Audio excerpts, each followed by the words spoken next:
Inside of beautiful sun-soaked Scotiabank Field at Nat Bailey Stadium. Good evening, everybody, and welcome to Vancouver Canadians baseball here on Shaw Television. I'm Rob Fay. What a thrill to have you back here at the ballpark tonight. Canadians and the Eugene Emeralds going to do the first of five tonight. It is the future of the Chicago Cubs against the future of the Toronto Blue Jays. Alongside me, former Vancouver Canadian Chris Pritchett, who is back new head coach at UBC. Congratulations. Yeah, very excited about that. Thank you, Rob. Taking over for Terry McKeag, who's built a really fine program, and just try not to let him down at this point. I think he'll be in good shape. Speaking of good shape right now, these guys here in the ballpark, they're ready to go just minutes away for the first pitch. A lady that is going to be down doing the dirty work for us, of course, getting us the sights and sounds of this beautiful ballpark, is Vanessa Ibarra. That's right down here in the heart of the action. Thank you so much, guys. On tonight's broadcast, we'll be talking to Vancouver Canadians owner Jeff Mooney. What makes the stadium such a great place to come down to on a hot summer's night? We'll also be talking about other games you can take part in if you can't make tonight's game down here. And, of course, what will be a broadcast about talking to the fans. We've got a few passionate ones lined up for you as well.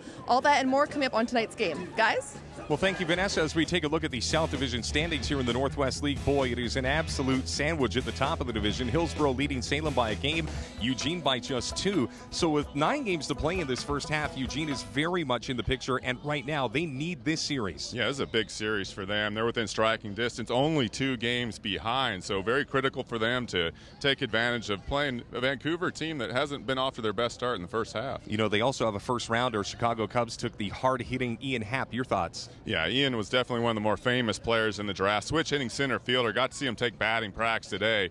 Showed some thunder in the bat from both sides. So really looking forward to seeing him perform tonight. Well, Canadians will also get a look at a left-hander that you're familiar with, Ryan Kellogg, a Canadian-born pitcher who's going to try and stick it to the Canadians. Yeah, one of Canada's own, a really exciting player. I saw him in high school, really liked him. Blue Jays drafted him. He chose to go to Arizona State. Can't blame him for that, but had a very successful career here or there, and is now back in pro ball, and he's off to a good start. He'll get 2, maybe 3 innings in a perfect world for him, but we had a chance earlier to catch up with Eugene Emeralds manager Gary Van Tol, also of Canadian descent, to talk about the fact they're still in the thick in the South Division. Well, this is a big series, of course, on the road, and Vancouver is always a tough place to play, and we know it's going to be a battle all the way to the end, but this series will basically determine whether or not we're still in the hunt when we get back home, and we're meeting Salem when we get back home for a 3-game series, so we're hoping it's going to come down to the wire. Well, from the Emeralds, who are in the thick of the South, to the North Division standings here in the Northwest League, the good news is there's a race there as well. The bad news, if you're a Canadians fan with 9 to play, the Canadians are the only team looking on the outside pretty much with 9 games back, 6 to go. Probably not going to do it, but they could be a spoiler in the first half. Yeah, and that's exciting for players to still feel like they're in it. They can definitely ruin Eugene's chances, and that gives them a chance to build some momentum going into the second half. Now, of course, the Vancouver Canadians with a couple of prospects as well. We took a look at Justin Atkinson down in Everett over the last 72 hours. A one-man wrecking crew. Yeah, Justin can really hit, always has. Kind of guy that needs a position. Now, getting a little time behind the plate, very valuable if he can stick back there because his bat's going to play. Rock Shoulders, Rusty Staub. We've had some great monikers in baseball, but right now, Coco Crisp, you got to throw in there as well. How about the Canadians outfield, including Earl Burrell, a kid that can flat out run as well? Earl Burrell. Should be exciting if you get on the bases. I mean, you always got to know where he is, puts pressure on a defense. So looking forward to watching him play tonight as well. Tell you what, Canadians have had an interesting couple of weeks. They just lost 9 games up till their last series, heading into Everett, the mouth of the lion. And then they go in, of course, to Memorial Stadium against the best team in the Northwest League and wins 3 straight. Crazy game, this baseball. Here's Canadians manager John Schneider. Man, baseball's a funny game when we're down like that, and you kind of hit the low of the low. It shows a lot what the team's made of, coming back winning 3 like that against the division leader. I think we're in a good place. I really do. I think the guys are kind of coming together, and it's fun to see the guys kind of grow up on and off the field right now. And pitching's coming together. A few additions here and there in the offense was certainly clicking last night, so we're happy with where we're at. Well, taking a look at the Eugene Emeralds starting 9 that will take on John Wanling, the right-hander for the Vancouver Canadians. There's a lot of speed at the top of the order. Donnie DeWeese hitting just .250, but a guy that could swipe you a couple of bases. Frandy De La Rosa hitting second. And then, of course, everybody coming to see the first rounder, Ian Happ, with 4 home runs and 10 RBI. It is a lineup right now that is still in transition. It seems in the lower levels of minor league baseball, you're always having players coming and players going. But, Chris, all eyes obviously on Ian Happ. Yeah, Ian's their first-round pick, and I'm sure they targeted him early in the year, got a lot of looks, were very comfortable to take him that high in the draft. And what the fans need to realize, a lot of these kids haven't actually played. They were drafted back at the beginning of June. Here we are towards the middle or latter third of July. They're just getting their legs under them.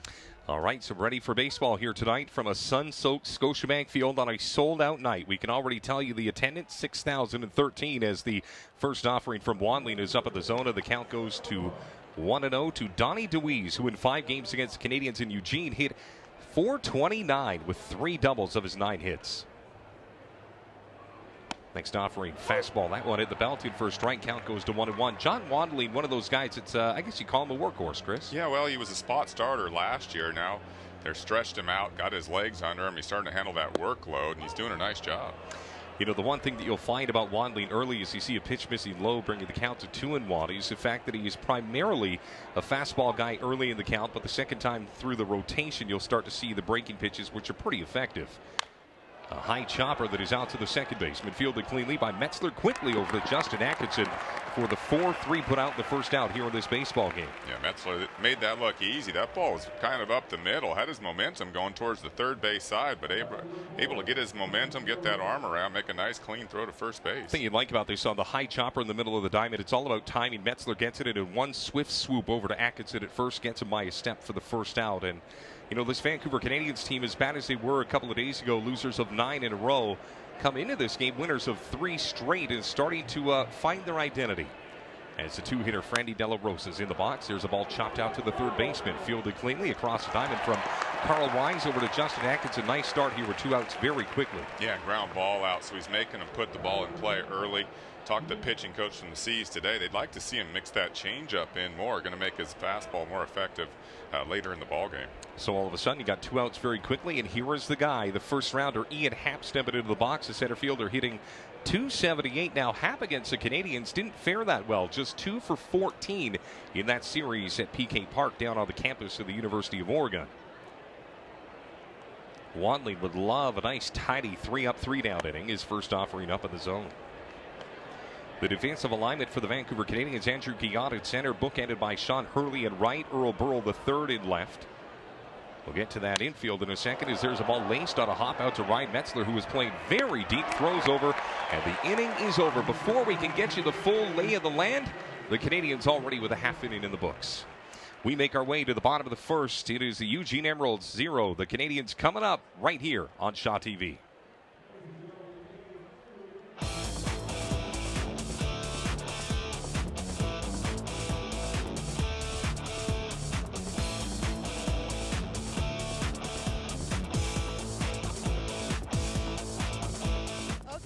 Okay, I'm here with 2 fans on the side of the field here. Kind of a neat juxtaposition. Tom, you've been here many years. This is Will's first time. Tom, what brought you to the field tonight? You know what? I've always just been a huge Canadians fan. The environment out here at the ballpark's unbelievable. Just a great way to spend a Saturday night. It is. And Tom, like I said, this is your first time ever. What brought you here tonight?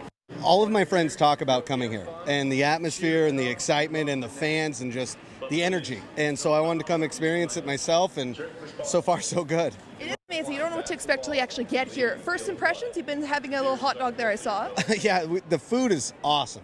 And there's so many choices, and everything was super unique, and it was delicious. It was great. You got to try the corn dogs and hot dogs for sure. And I'll also ask you, what would you say has been your best memory here at the ballpark? You know what? The three-peat back-to-back-to-back championships, it doesn't get any better than that. So can't beat that. Rooting for a winning team, having a great night. It's been some great memories out here at the Nat. Awesome. Thanks, guys. Enjoy the game. You bet. Thank you. All right, back to you guys.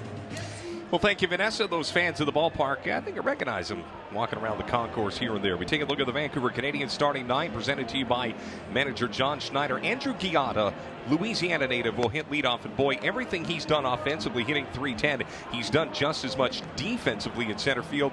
Gunnar Height hitting .190, but he'll get right, and then the big bats. Justin Atkinson, Sean Hurley, a league-leading 6 home runs coming into this game. Ryan Hissey playing DH. He's caught the last 3 games. All of a sudden, he gets a bit of a day off. You got Wise, Earl Burrell III, Kevin Garcia back behind the plate, and of course, we heard from Ryan Metzler defensively in the top half of the first. They will take on Ryan Kellogg, and boy, I'll tell you what, as you look at Ryan Kellogg in this baseball game, he's one of those guys that you got to look at. And of course, Happ out at center field, and a lot of speed in the outfield.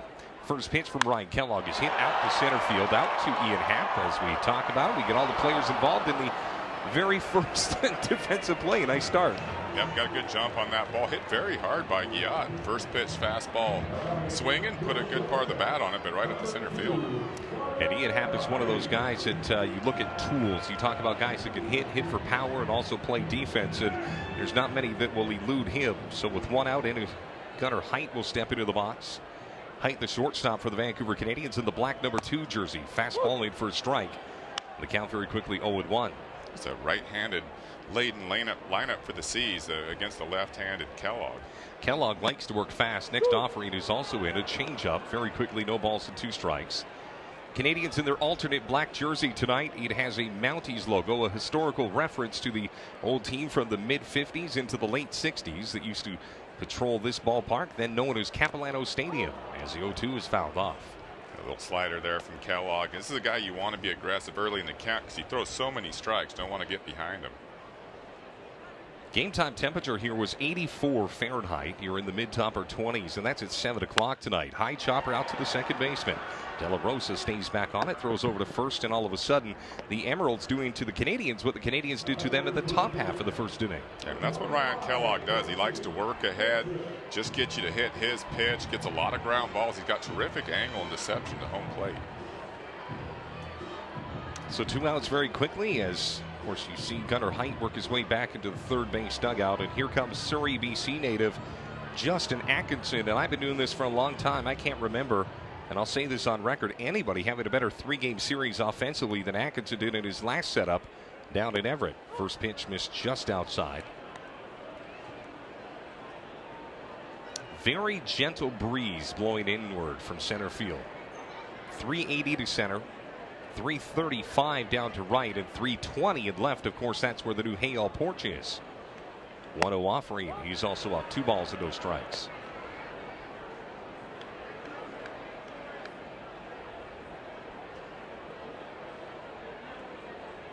Kellogg has his sign.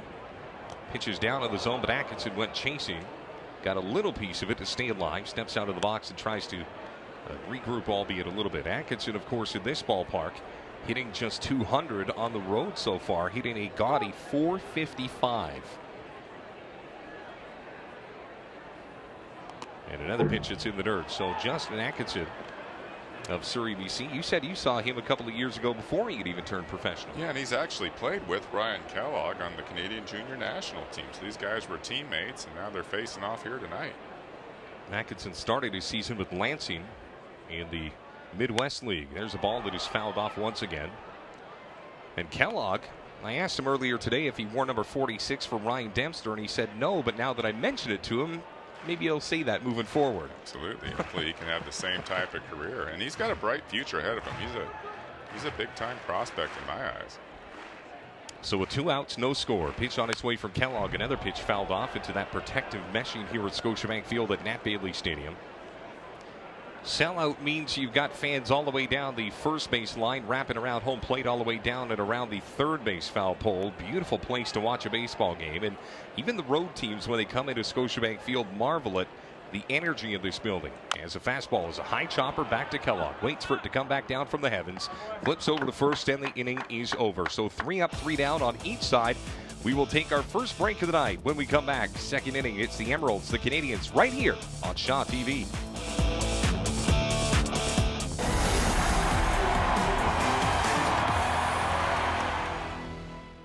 I'm Bianca Salterbeck. And I'm Peter Verge. Join us for live coverage of the Honda Celebration of Light from the beautiful setting of Vanier Park in Kitsilano. We've got you covered for one of the biggest events of the summer calendar. We'll take you behind the scenes, show you the history, and meet some of the people who bring this 25-year-old Vancouver tradition to life. Join us for live coverage of the Honda Celebration of Light on July 25th, July 29th, and August 1st, right here on Shaw TV. Do you have a show idea? Want to be on TV? Dream about creating local television content? Shaw is proud to support Access Programming and offers volunteer opportunities for in-studio and on-location productions. If you want to get involved, visit our website. See you on TV. Creating local TV that matters to your community. Shaw TV. your local voice.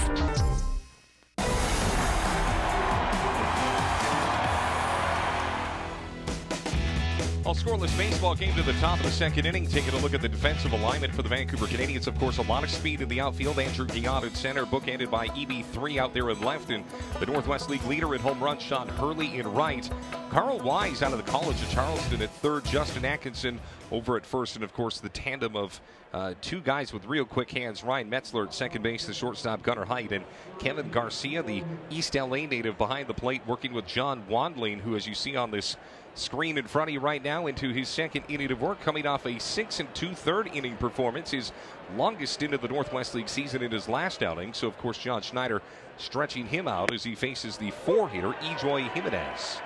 He's off to a good start, really getting ahead with his fastball. That's the most important pitch in baseball. Allows him to expand the zone later. Fastball high in the air into center field, ranging back towards the manually operated scoreboard is Andrew Guillot. Comes down with it a couple of feet shy of the warning track. Nice piece of baseball and a ball that was really up in the zone. Yeah, he left that one up a little bit. Got the good part of the bat on it, but big part of the ballpark in center fielder, and Guillot was able to run it down. Well, this is one of those ballparks that even with that fence and left coming in a handful of feet is still tough to get one out of. And Eugene Emeralds, of course, come from a launching pad down at their ballpark on the campus of the University of Oregon, so it might take them a few innings to get used to it here. Fastball again out to Guillot. He's a busy bee now, ranging towards his left. This one even a little bit deeper back to the warning track, and again in the glove of the native from Louisiana. So two quick outs, and boy, John Wandling has retired 5 in a row. Yeah, and again, he's repeating his delivery, throwing a ton of strikes and making him put the ball in play. Staying out of the heart of the plate so far. 5 games in the book, all of them down in Eugene, of course. We get our first look at Alberto Minillo hitting 130. Very slender numbers for the catcher, one of 3 on the Eugene Emeralds roster. Another left-hander in the ballpark against the right-handed Wandling, who offers up a fastball that misses low and away. Nice buzz from the crowd beneath us here. We broadcast from the roof of Scotiabank Field, just under 6,000 in attendance now, but before the night is done, just over 6,000. A sellout here at the ballpark, their 7th of the summer.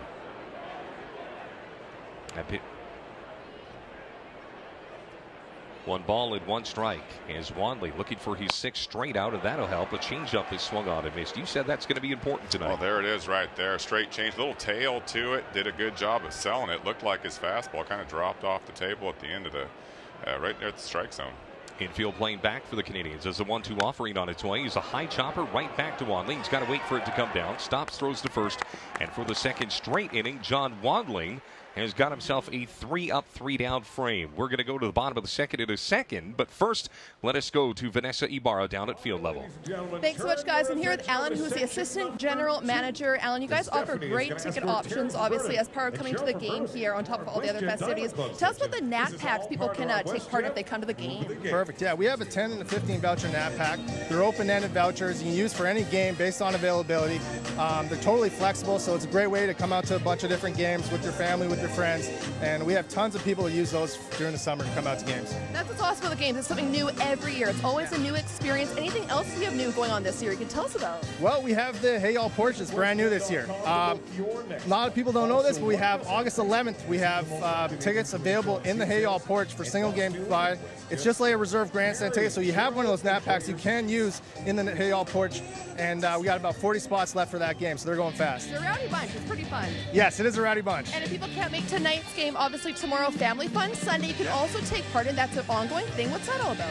Well, every year we do our A&W Family Fun Sundays. It's a great thing for kids. Families come out to the game. Kids get to run the bases after the game. Usually a kid giveaway.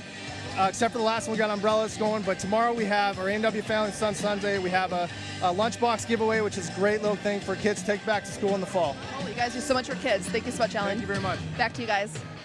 Well, you want to talk about a rowdy bunch? You got to see Alan Bailey on a Friday down on Granville Street. Bueller, I'm by myself on that. Sorry, man. But I love the The bleacher seat's been out there, got lots of leg room, got a place to put your food, and it's a really good sight line from there. It's a great place to watch the game. You know, I remember when the Canadians about a year and a half ago, long before they put the shovel in the ground to start building the Hale porch, they wanted to make sure that they built, of course, additional seating, but didn't want to do it at the expense of the ambiance and the feel of this ballpark. And I think the first reviews coming back are pretty positive that they have subtly enhanced this ballpark in a big way. No, they've nailed it. It really is great to walk down the left field line and see the new seats. And every time I sit in a different one, I go, oh, this is my favorite seat. And then I move to another one. Oh, wait, I think I like this one. So it's just beautiful out here. I'll tell you what, I'm glad you're in that seat tonight, partner. All right, let's get to the bottom of the second. Second inning work for Ryan Kellogg as the first pitch that he offers up to Sean Hurley is up and away. Count goes to 1-0. Here in the bottom of the second, it's going to be Hurley, Ryan Hissey, the DH, and then Carl Wise. As Kellogg, the left-hander, kicks, and there's a ball high and deep down the left field line. Is it into the porch? Ask and ye shall receive. His 7th homer of the year. As Sean Hurley will round the bases, and the Canadians are on the board, up 1-0. Like a little fastball in, not a bad location. Wasn't in the heart of the plate, at least from up here it looked like that. But he's able to get the bat head out, drove it to left field. Let's look at the replay. I think we saw a little bit of, I don't know.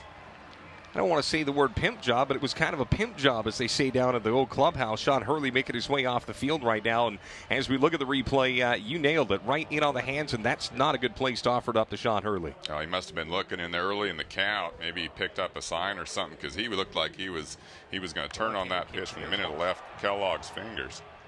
Well, a rare blemish for Ryan Kellogg. That is the first earned run that he has given up the entire season. This is his 6th outing. Started the night with a record of no wins, no losses, and an ERA of 0. So that now changes. So Ryan Hissey steps into the box. First pitch he sees is a 92-mile-an-hour offering that misses. Kellogg quick to work, offers up a ball that is grounded out to the second baseman. De La Rosa picks it up, backhands it, throws over to first, and the 4-3 out is recorded for the first out here at the bottom of the second. And that's what Kellogg does so well, and why he's got such a bright future. Big left-hander, gives up the home run, but comes right back, makes some quality pitches, and gets another ground ball out. You know what's funny is the Canadians' record in this stadium this season, 4-9, very uncharacteristic for Vancouver, but I really do believe that the off day combined with their efforts down in Everett have really changed the flow of this entire first half. It's now with 2 outs. Carl Wise in the box, pitch a little bit inside.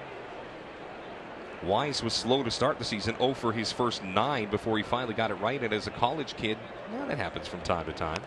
Pitch fouled off. Yeah, and we mentioned that some of these kids, their college season ends in mid-May. All of a sudden, it's a month, 2-month layoff. But there's also a change from the aluminum bat now to the wood. So a lot of adjustments, and then, of course, just pro ball in the grind. And everybody here is a good pitcher. Pitch, swing and a miss. Count goes to 1-2. They say in college you'll get your Friday guys, you get your Saturday guys. And here every day is the 8-lister. Yeah, and they're getting one of the best in Kellogg tonight. He's really tough. 1-2 from the left-hander on its way. He's a fastball a little bit up in the zone. Bit of a half swing. Base umpire Summons said that he did not go. So the count 2 balls and 2 strikes. This is just the first of 5 games here at Scotiabank Field between these two teams. And then Vancouver will stay even longer and play 3 more against Tri-City, matching their longest home stretch of the entire season. 2-2 pitch missed up, and the count goes to 3-2. This is something that Wise is starting to do better, work deeper into counts. As the payoff pitch is on its way, high fly ball into left center field, ranging over. He's a center fielder, Ian Happ, and he will wave everybody off, come down with it for the second out of the inning. Yeah, good sequence right there from Kellogg. Fastball away, or excuse me, change up away, and then buzzed him in, got in on the hands a little bit there.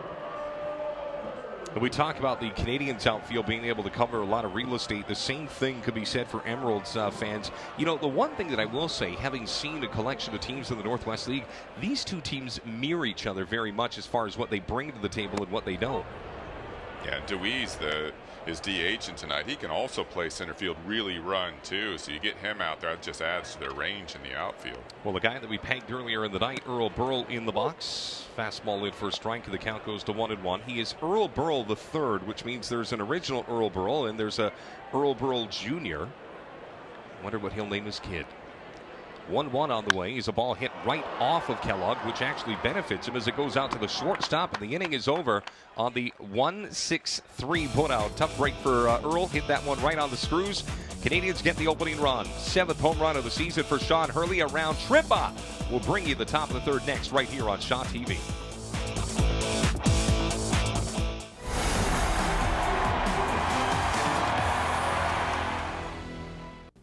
Candid commentary and casual conversation. I feel really, really humbled by where we have gotten. Because the stronger you are, the stronger I am. Lawyers. You were almost a lawyer. 30 minutes of straight talk with intriguing personalities, trendsetters, and pop culture insiders. It's eclectic, energetic, and most definitely entertaining. Watch Fiona Forbes every Thursday only on Shaw TV.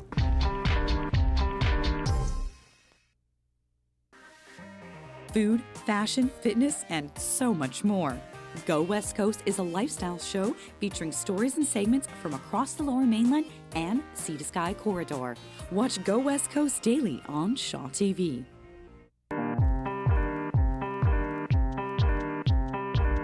It's where you live. Shaw TV, your local voice.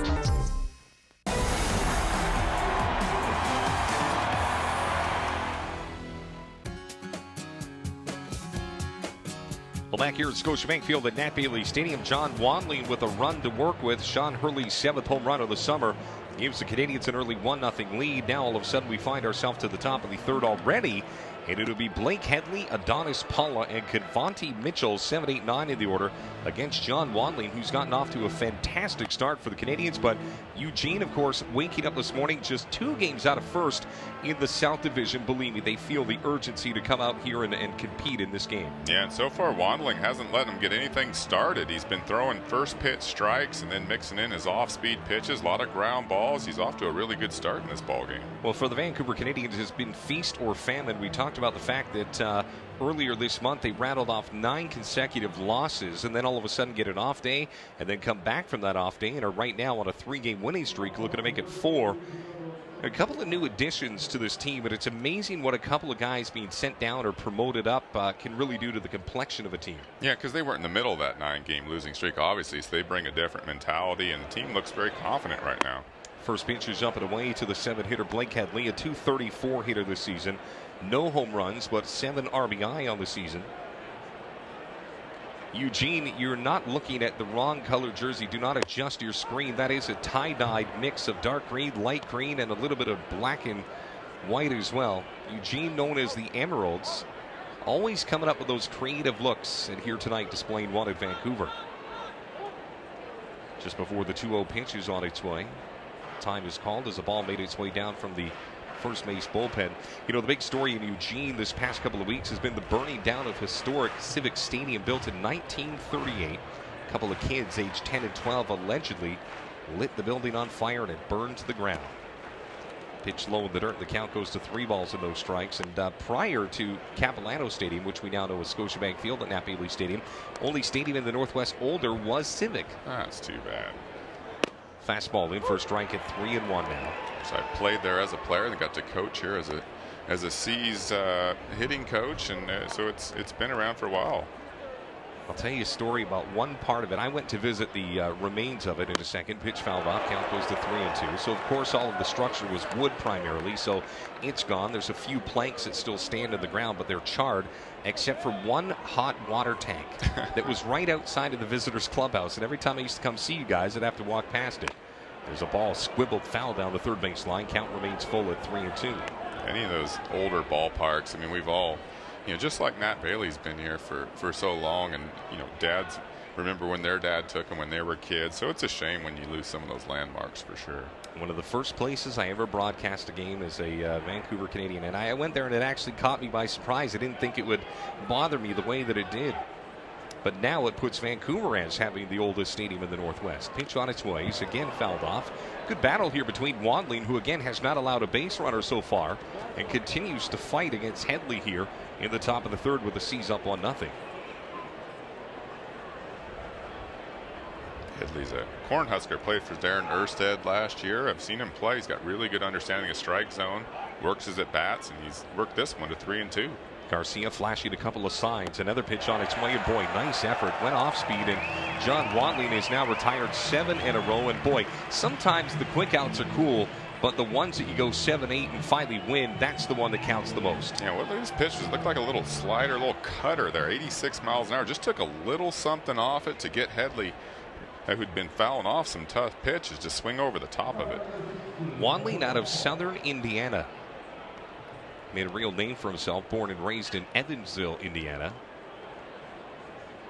As now Adonis Paula steps into the box. Fastball in for strike. Count goes to 0-1. The Vancouver Canadians, of course, in search of their 4th straight victory. It would be their longest winning streak of the season, as another fastball catches the outside corner very quickly. 0-2. Well, he's just hammering that outside corner with that fastball. Showing really good command so far. Wandling looking to make it 8 in a row as the right-hander kicks and fires it. Boy, went to the off-speed pitch again, struck him out. And John Wandling with his 2nd straight strikeout. And boy, looks fantastic for the Seas tonight. Well, again, when you get ahead, then you can expand the zone. Looks like an off-speed pitch there. Little curveball or slider. Man, that's just textbook pitching. Wandling in his only appearance against Eugene, of course, in PK Park, was game 2 of a 5-game series down in Oregon. Went 5 1/3, allowed 6 hits, 4 runs. Only a couple of them were earned. Canadians had 4 errors on that night and did not fare in the decision. Canadians would go on to lose that game.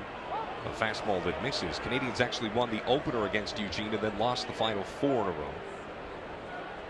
And right now, 1 ball and no strikes to the 9-hitter Cavante Mitchell, hitting .111 this Northwest League season. Ball scorched foul, and the count goes to 1-1.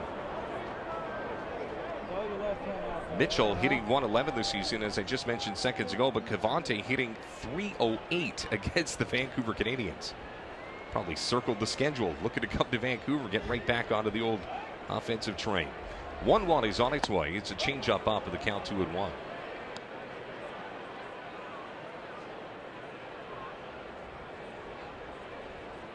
Those socks pulled right up to the knees.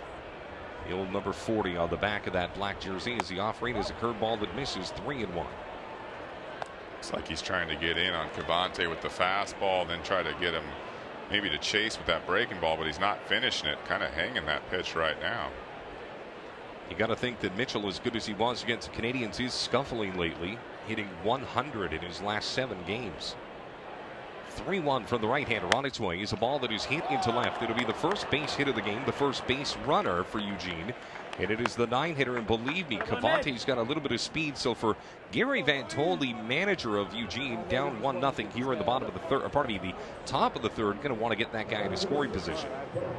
Could be definitely a running situation. You also leave you have a little hole over there with Atkinson holding the runner on and the left-handed hitter up. Let's see how he plays it.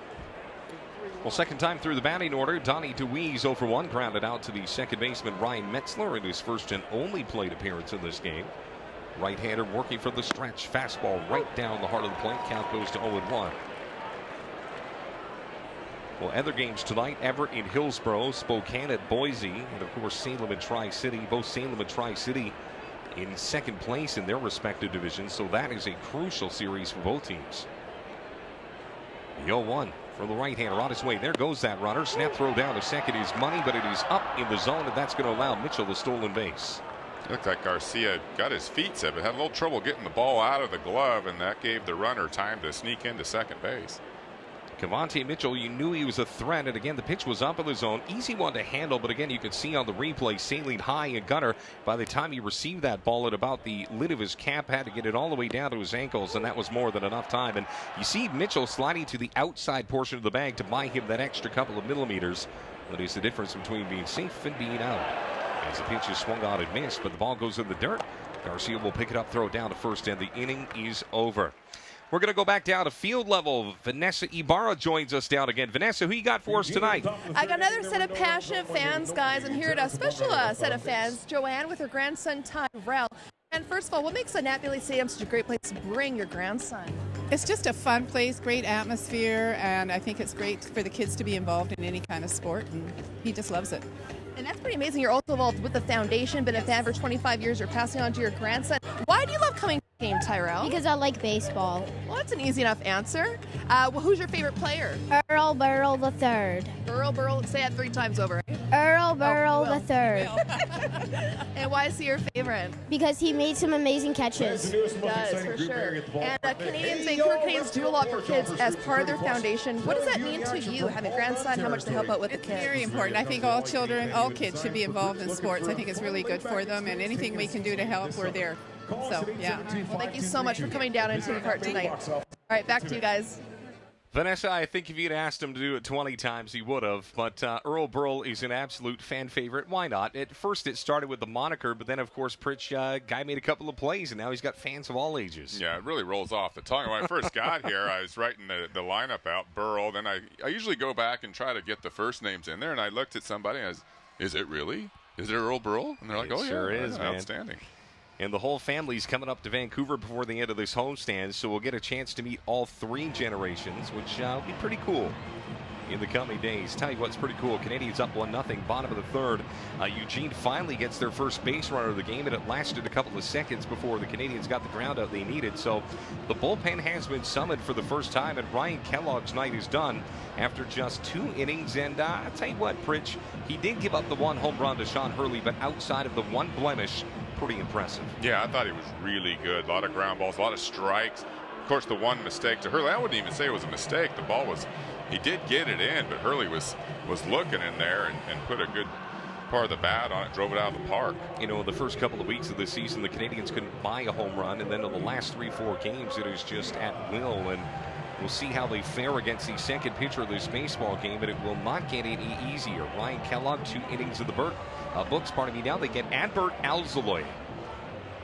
Alzolay, a hard-throwing right-hander, who right now at 6 feet 180, he's got an electric fastball, and he'll face Garcia, Metzler, Guillot, the 8-9-1 in the order. Pitch fouled off.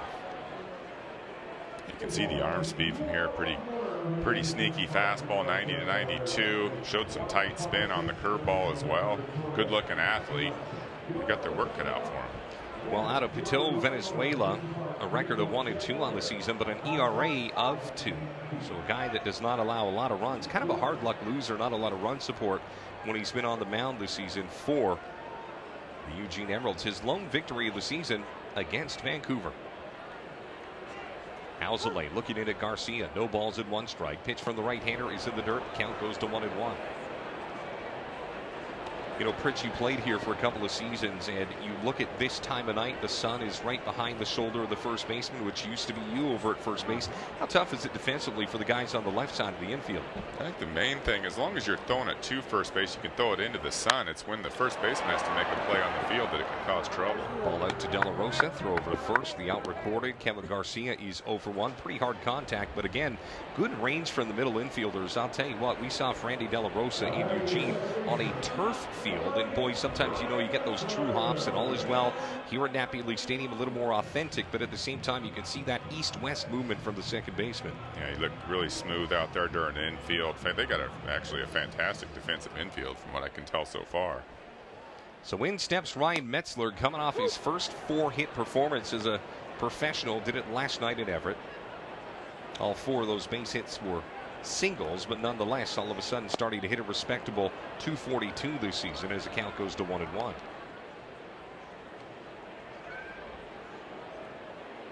Alzolay coming off a loss in his last outing where he went 1 inning, allowed 1 hit and 2 earned runs, but he walked 3. You can tell right now he doesn't have the same kind of consistency with his release point that Kellogg did, but he's got that fast arm. 2-1 pitch fouled right towards a handful of Eugene Emeralds that are at the top of the dugout, steps down the first base line, and now they're all chuckling at each other. It's all fun and games when nobody gets hit with one of those foul balls, but it's also one of those situations where everybody kind of pokes fun at each other for who flinched the most. Yeah, pretty close actually where these guys sit out of the dugout to where home plate is. Fastball low liner goes off the pitcher. It's going to go out to the third baseman, but there's no way they're going to get Metzler. So a bit of a tough break, a base hit for Ryan Metzler. So that is in his last 5 plate appearances, 5 hits. Yeah, not bad. That'll get the confidence up. And I know hitters don't like to look at their average, but when you're in the ones and you get 4 knocks to get over 200, start to breathe a little bit easier. And Tell you what, he's starting to get some breaks right there, because that probably would have been an out, but able to kick it to the third baseman. He just couldn't get it in time. Well, now we'll see what happens with Andrew Guillotte stepping up. And Guillotte's a guy that can beat you in a couple of ways. He can beat you with a ball down the line or into a gap. He can also beat you with his small ball here. 5'8" and just a ton of pepper in this kid. There goes the runner. Pitch fouled off. And again, John Schneider not afraid to get his Canadians running. Yeah, and he's got Guillotte, who can really handle the bat at the top of the order. Perfect guy to hit and run with. Hoping he got a fastball right there. Got Metzler in motion. Playing aggressive. You know, why not? He's got nothing to lose here. See what his guys can do. Again, trying to get momentum going to that second half. Well, 3 nights ago, the Canadians were 9 games out of first place. They woke up today just 6 games out. And I don't know how many more the Canadians would have to rattle off and Everett would have to falter for you to start to say, you never know. Yeah, well, you're mathematically not eliminated yet, I suppose. But, hey, he's just trying to see what his guys can do. And, again, playing aggressive. I like it. 0-1 pitch on its way. Fastball in for a strike. Count very quickly, no balls and 2 to Andrew Guillotte. Flew out to center field back in the first inning. His only plate appearance of this game. Eugene Emerald's middle infield playing double play depth. Third baseman Blake Headley a couple of steps off the bag. Only guy even remotely close to a base is the first baseman holding on the runner. As now the offering's on its way, and it is at the knees, called for a strike. Right at the knees at best, and all of a sudden there's 2 outs. Yeah, he turned it up a little bit there too. He's been sitting like 91, 92. That one was 97 at the knees. Really surprised Guillotte. Good looking pitch. So now all of a sudden you got 2 outs, and Gunnar Height steps in the box. Height 6'1", 185, out of Murrells Inlet, South Carolina, where apparently the golf is second to none. Throw over to first base to check in on the base runner Metzler, who gets back safely. Canadians 1 run on 2 hits in this game. This is the first inning for Adbert Alzolay. As right-hander working for the stretch offers up a pitch that is in for a strike, and the count goes to 0-1. Gunnar started the season with Lansing to the Midwest League, one of 6 Canadians to do so. Height just couldn't figure it out in the, I guess you would say a level up, but at the same time just a guy that wasn't getting enough playing time, and when he got his playing time just couldn't seem to put it together. The 0-1's inside. And that's the key. You've got to, as a hitter, you got to have your timing. When you're not playing every day, it makes it awfully tough. So he comes down, maybe gets a few more at bats and see if he can get it going. Wearing John Birdie's old number 2 jersey. With a runner at first, Canadians up 1-0 here. Pitch on its way is a ball that's fouled off. And yeah, you're right. A couple of pitches here from Alzolay that are all of a sudden mid-90s, upper 90s. Yeah, he's starting to get a little more comfortable out there, I think, and getting a little loose. I mean, a lot of these guys that are used to starting coming in, you know, sort of piggybacking Kellogg here in a relief role, sometimes takes him a little while to get going, but he's starting to let it go now. I'll tell you what, beautiful night here at the ballpark. As a right-hander kicks and fires, another ball fouled off. It's hard to believe this park's been here since 1951. Yes, the stuff of legend. Canadians, of course, adding to that lore in recent memory with championships in 2011, 2012, and 2013. Last AAA championship came in 1999, which just happened to be the last year that the Pacific Coast League was in Vancouver. 1-2 on its way. Another ball fouled off. Nice at bat here from Gunnar Height. Looks like Gunner's having a little trouble holding on to the bat. Getting that right hand, or the left hand keeps coming off, but otherwise it looks like a pretty good swing. This guy's some pine to up. Look at that. He's going to make the adjustment right now. And that's what makes you the best guy in the business, is you see the little subtleties. I never would have picked that up, and all of a sudden he goes and gets that stickum and puts it on the old bat. This is what you need. I mean, you gotta feel confident. You start to lose the bat, all of a sudden you're up there trying to feel for the grip. You need to be watching the ball. This guy's throwing 97 miles per hour. So, and it's a hot day, so you got a little stickum here. Let's see if you can put the ball in play. Slender lead for Metzler over at first with 2 outs. 1-2 pitches inside, 2 balls and 2 strikes. Canadians up 1-0. We're in the bottom of the third. If you're just joining us, game 1 of an 8-game homestand for the Vancouver Canadians, as the Seas looking to win their 4th straight game. Isn't that something? A curveball. Oh boy, pretty good pitch. Half of the Eugene infield was ready to walk off. They thought that was the one.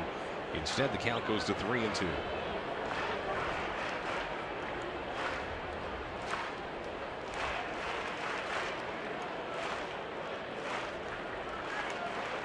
Another ball fouled off, and boy, you know, in a league where pitch counts do count for something, this is one of those at bats where Alzaloy sitting here saying, buddy, I'm trying to go 5 innings here. You're not helping me out. Yeah, good at bat so far by height. You can see the difference between Kellogg and Alzaloy right now. Alzaloy with the big arm, but not able to hit his spots. Leaves a lot of balls out over the middle of the plate. Let's see if someone can jump on these, drive it in the gap, and score a run. Heights 0 for 1 in this game, grounded out to second. Now there's a ball scorched into left. Boy, what an at bat for Gunner. So it'll be station to station. Metzler out to second base. Heights got his first effort for the Canadians at his base hit number 3 in this game. And with 2 outs, got a little rally going. Yeah, great at bat by Gunner right there. Had the good swing going early in the count, but finally got something he could handle. Got that bat head out, short stroke, drove it to left field. You know, like you said, gets down here, gets some at bats, because that swing looks good to me. Bottom of the third is brought to you by Tourism Kamloops. Escape to the oasis of Kamloops and experience our Flavors Trail driving tours of fun-filled agricultural producers from around the city. To learn more, including information on wineries and microbreweries, visit tourismkamloops.com/Flavors Trail. So 2 out brings up Justin Atkinson with 2 runners on, and boy, Atkinson, if he can take a little magic from Memorial Stadium down the interstate and bring it into Vancouver, you might have a multi-run lead. As Alzaloy offers up a fastball that is low and away, and the count goes to 1 ball and no strikes. That's a pretty good pitch right there, but you can see how well Atkinson's seeing the ball right now. That ball was sort of outer third, and he just kind of spit on it. Nice and relaxed and controlled up right now. You can tell Atkinson's got the confidence just in the body language.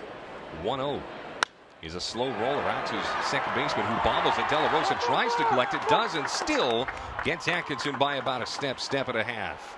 Canadians put 2 runs on, thought they were going to build on that 1-0 lead, but it is not to be. So we find our way to the top of the fourth. Canadians up 1-0 right here on Shaw TV.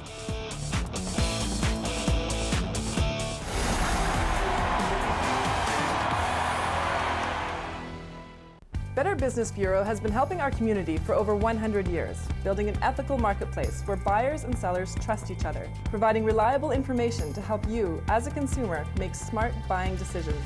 BBB accredited businesses have been screened and are monitored for good business practices. These businesses help us provide you with BBB business reviews, customer reviews, dispute resolution, and fraud awareness. Start with trust. Find out more at bbb.org. If it's happening in your neighborhood, you'll see it here on Go West Coast. From Lillooet to Hope and everywhere in between, we'll introduce you to the people who light up your community. Watch Go West Coast daily on Shaw TV.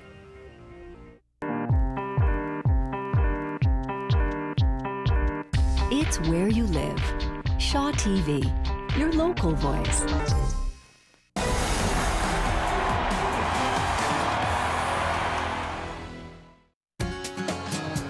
Vancouver, British Columbia, Canada, and man, look at that. You cannot find a seat in this ballpark. Sold out for the 7th time this summer, and real testament to what the Canadians front office staff does around the clock. We talk about the baseball season here being about 2.5 months, but it is those other 9.5 months that really do decide whether or not there's going to be success in the stands, and as you can tell tonight, they did a very good job here in the ballpark over the winter months.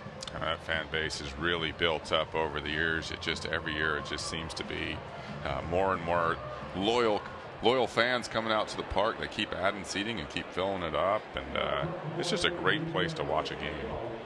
Well, we'll see if we could watch John Wanley weave his way through his 4th inning of work. He's been special through his first 3, limiting the potent Eugene Emeralds offense to just the 1 hit.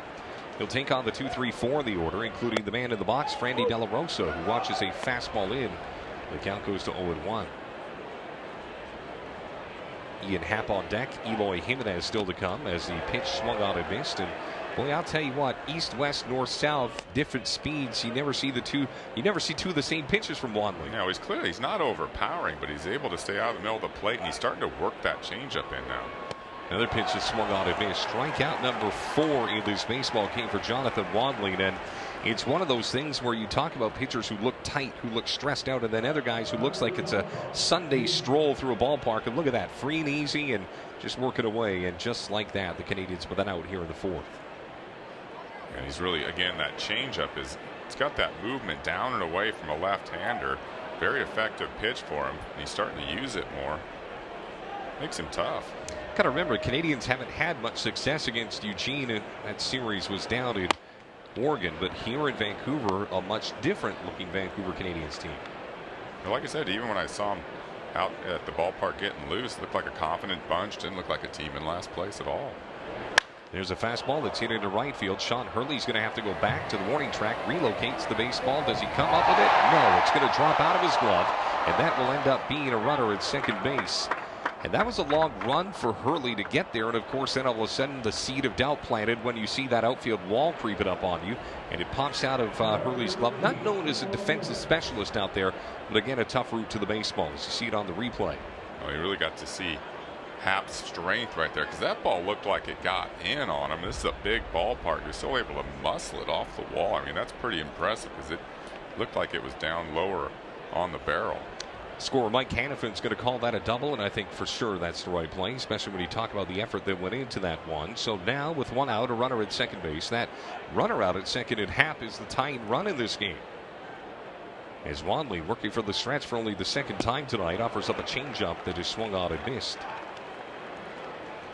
Eloy Jimenez 0 for 1 in this game, now hitting .288 on the season. A little bit of power, a couple of home runs this season, and 23 hits over the course of 24 games. 0-1 in for a strike. Boy, beautiful pitch. Yeah, a little breaking ball there. Kind of changing his pattern this second time through the lineup. Was establishing his fastball early. Now he's starting to go that off speed, kind of pitching backwards, keeping the Eugene hitters off balance. Slender lead out there at second base, although it is drawing the attention of the Canadian second baseman Ryan Metzler. Swing and a miss. Strikeout number 5 in this game. And for Wanley, he's getting a little bit of help from Kevin Garcia, who's being able to hold on to those baseballs. A nice effort for the Canadians catcher. Yeah, a lot of confidence for a pitcher knowing he can bounce that ball, and it's going to be blocked and runner's not going to move up. And again, Kevin Garcia out of Los Angeles. This is his 24th game behind the plate. This is only game number 30 for the Canadians. So a yeoman's-like effort for Garcia behind the plate for the Vancouver Canadians. So now 2 outs for Matt Rose. 0 for 1 in this game as well. A lot of offers against John Wanley, who's gone 3 2/3, scattering just 2 hits in this game. As right-hander kicks and fires, there's a slider in. The ball's at 1 strike. Canadians in search of their 12th win of the season against 18 defeats. It was tough sledding there for a while for the Canadians, but they have seemed to get their footing down as another slider catches the outside corner. Boy, Wanley really starting to own the outside as well. Yeah, and again, changing speeds, mixing up his patterns. Nothing really exciting about any of his pitches, but when you have that mixture and you're able to stay out of the middle of the plate, he's been very effective. We'll catch up with Vanessa Ibarra in just a couple of seconds down on the Hayall porch. There's the ball down the third base line, but it just hooks foul. And boy, Carl Wise had a beat on it if it would have stayed fair, but I got to tell you, that would have been a real tough play across the diamond to get the speedy Matt Rose. Yeah, good pitch actually by Wanley. Got it in off the plate. Now this sets up this breaking ball away if he chooses to do that. And again, you see there, Wise, I don't want to say he got caught with his pants down, but a bit of a tough break on that one. And that could have been trouble for the Canadians, of course, with that runner at second. Shoulda, coulda, woulda. Count still remains at 0-2. Now time called by the catcher Kevin Garcia. We'll go have a quick meeting with John Wanley. And, you know, communication is so important. We talk about the catcher Kevin Garcia.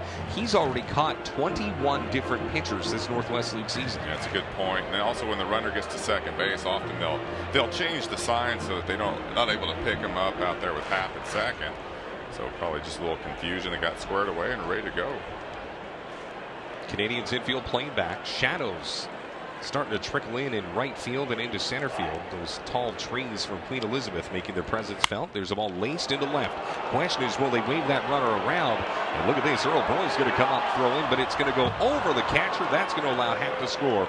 And you got yourself a 1-1 game. That trail runner is going to advance out to second. So Burrow came up throwing, but unfortunately threw a missile over everybody. And that is a part of the reason Eugene has got yourself a 1-1 game. Yeah, they tied it up. It was a good call by the catcher Garcia. Wandling, they want the breaking ball away, but he left that one up, just kind of cast a little bit. Ended up being something spinning over the middle of the plate.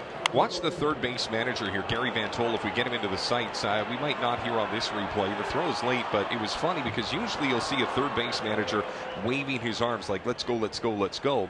You didn't see anything from Van Tol. He only verbalized. So what that means is to the left fielder, all of a sudden, you don't know if that runner's going to stay or if he's going to go, and it was just the verbal confirmation that had Happ rounding third. So 1-1 baseball game, but boy, I'll tell you what, Burrell's got a real strong arm. He's just got to harness that thing. First pitch to Minato. He's in for a strike. The next offering is a little bit outside, 1-1. There's a situation where Wandling's just got to settle down. Kind of made one bad pitch, but tell you what, he's still got runners in scoring position. He needs to gear it back down, get back into throwing those strikes in the corners. Swing and a miss. Count goes to 1-2. And this is the benefit of having a second-year Canadian on the mound. Some guys might get flustered in front of a sellout crowd. Your left fielder has a blemish defensively, but got to get right back on that horse. Yeah, and he went right back to his changeup, filthy down and away, got the swing and miss. Wanling still working from the stretch in search of his sixth strikeout of the night. 1-2 pitch on its way in the dirt, and there goes the runner breaking for third. He'll get there easily as the ball gets through the wickets of Kevin Garcia. And just like that, the lead run for Eugene is just 90 feet away. And we're just talking about how well Garcia blocks. He did everything right. Nothing to do with that pitch. Looked like a changeup. Maybe he spiked it, just kind of held on a little too long and just took off on Garcia. Got to remember, Eugene is 2 games out of first in the Northwest League South Division. So this game right now for them is ultra important. And they were laying in the weeds for the first 3 innings, dealing with John Wanley, but here the second time around in the batting order and starting to make the adjustments that you need if you want to win games. 2 balls and 2 strikes. 1-1 game. Pitch on its way is up in the zone. Count goes to 3-2.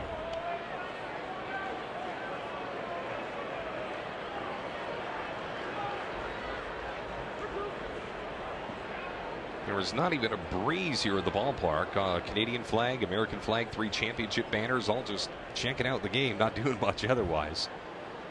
As the payoff pitch with 2 outs on its way, it is low. So that is the first walk of the game for John Wanley against 5 strikeouts, but a little bit of a troublesome situation brewing here in the top of the 4th with 2 outs. Yeah, good time for the catcher. He's kind of out calling the first and third play, but also giving Wanling just a chance to catch his breath here because he's been so good for the first 3 2/3. Just made a couple mistakes here, so he can get his rhythm back and start making those good pitches again. Top of the 4th is brought to you by Bomber Brewing, crafting classic styles in the heart of East Vancouver.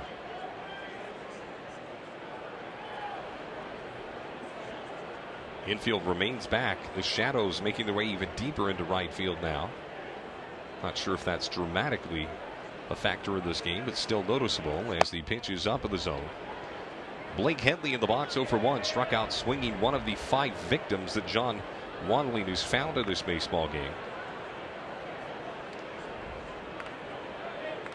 Again, the deepest that Wanley has gone is into the 6th inning of a game. Just happened to be his last start as the 1-0 pitch. He's a little bit low. The count goes to 2 balls and no strikes. It's like Wanling starting to labor just a little bit, and tell you what, Headley's got such good feel for the strike zone. He just won't chase. And he's sitting 2-0 right here.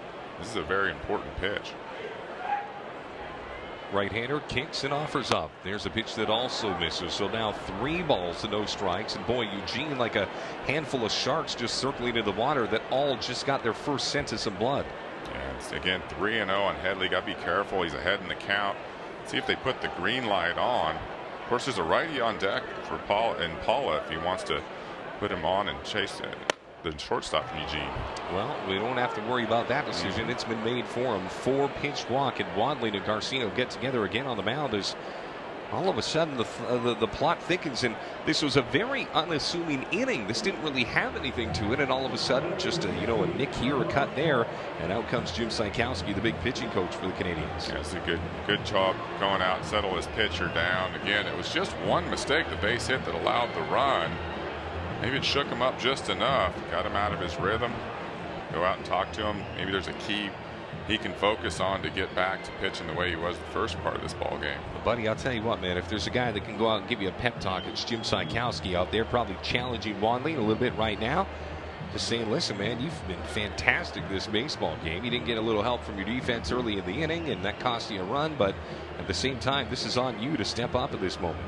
Yeah, and I'll tell you what, that guy doesn't look up at too many people, does he? He's a big guy, yeah. Real knowledgeable guy, great to talk to him before the game, and really done a nice job with Wandling. I mean, his execution of his plan up into this point has been really good.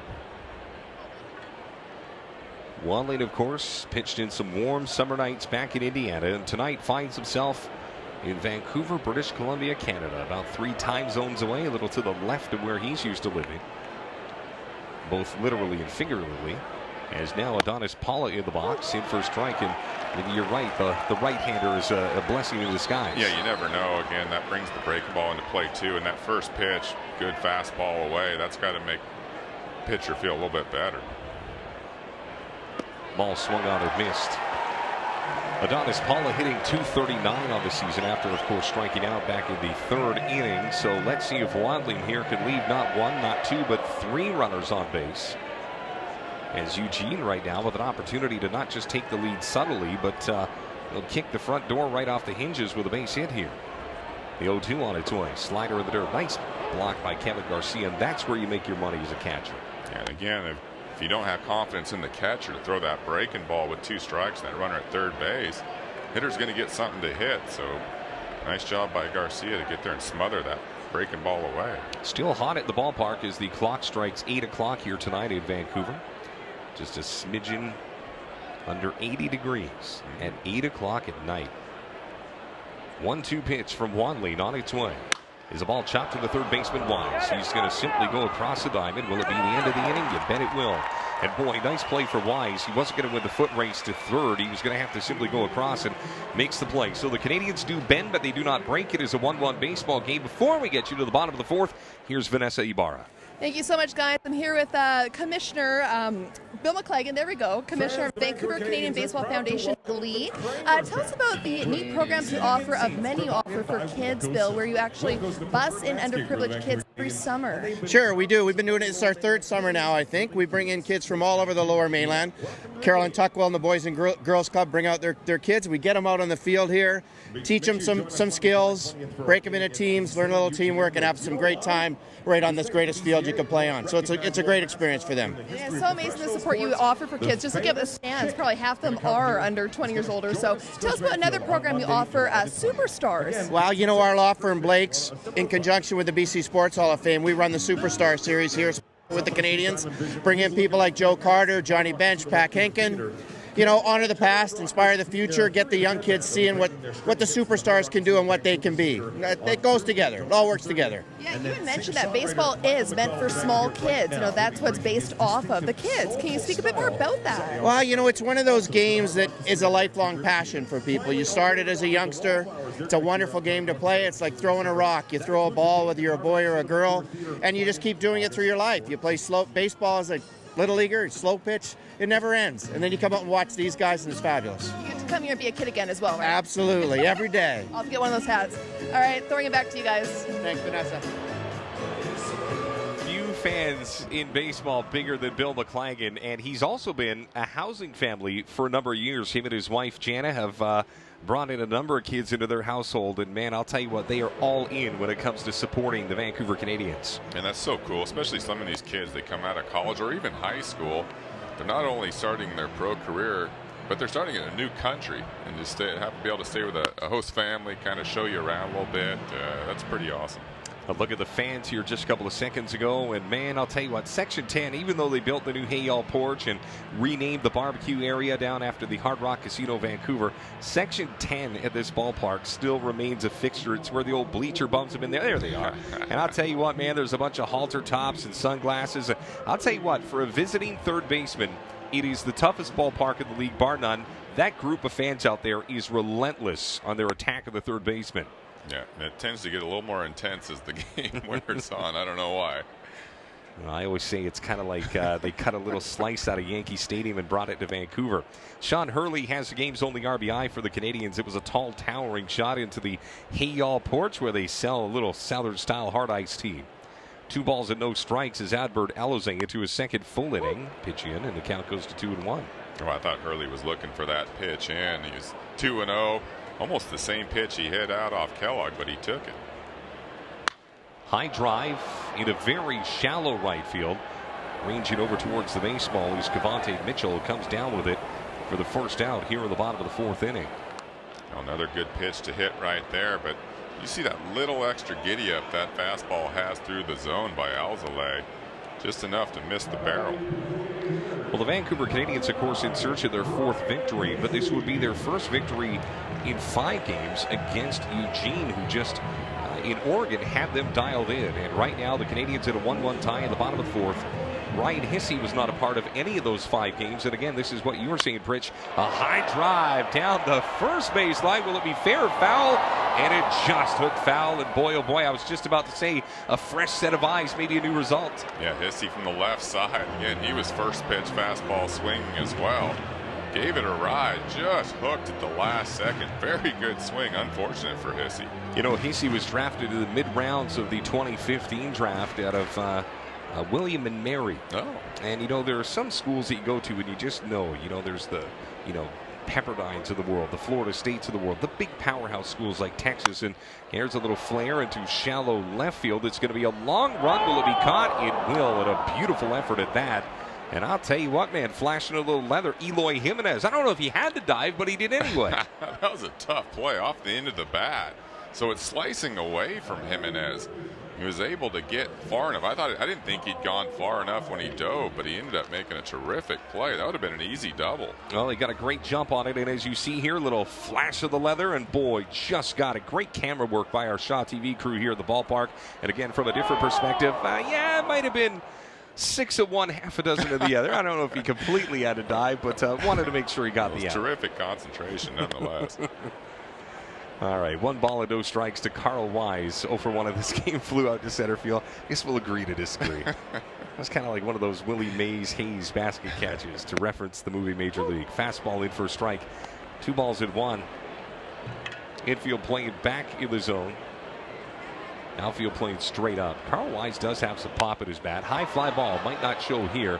Foul territory, third base side, right up against the Canadians' dugout, and coming down with the baseball and ending the inning is Blake Headley. So an inning that had a little bit of promise with the likes of course, the man we just saw there, Wise, and Hissey nearly got out of the park, Hurley as well. We still have a 1-1 game. Get you to the top of the 5th next, right here on Shaw TV.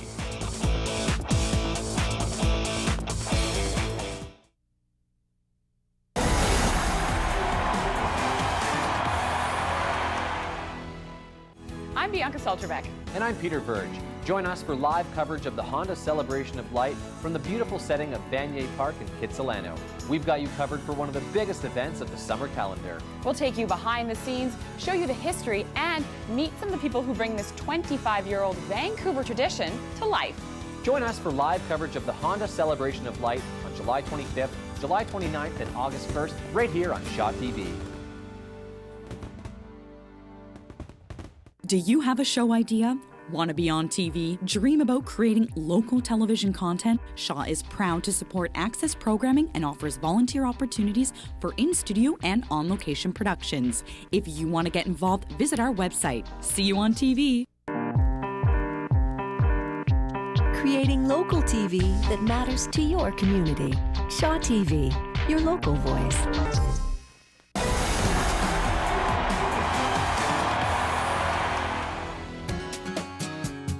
The sushi mascots just getting their race in, and boy, the likes of the dreaded Chef Wasabi, Sadaharu Soy, and this BC roll as well. Kapamaki was the winner of the race, and boy, I remember when those Canadian mascots were first introduced. I think it was back in 2009, pardon me.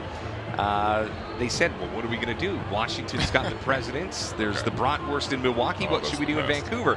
Andy Dunn, the native of Georgia, came out and said, well, why don't we get some sushi? And everybody just kind of snickered. A couple of months later, we had 3 sushi mascots. Yes, I'll tell you what, my kids always look forward to that race. And Kapamaki, on fire tonight.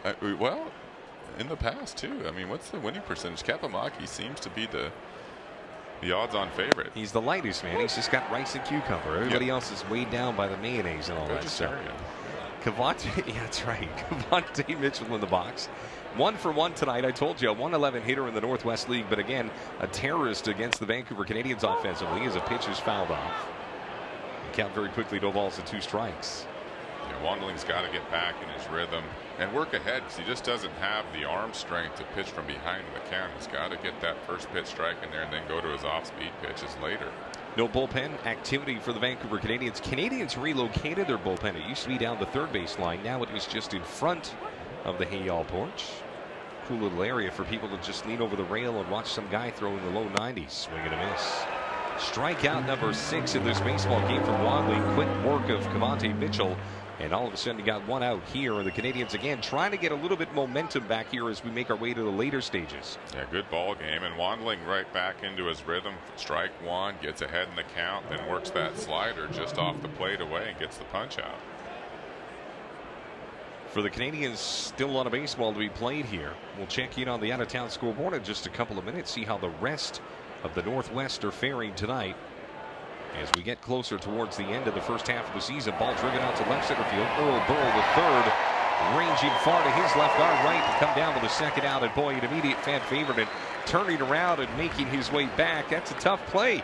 He hit the ball right on the screws. Unfortunately, it's in the area code of Earl Burrell, the third, and there's not much you get past him.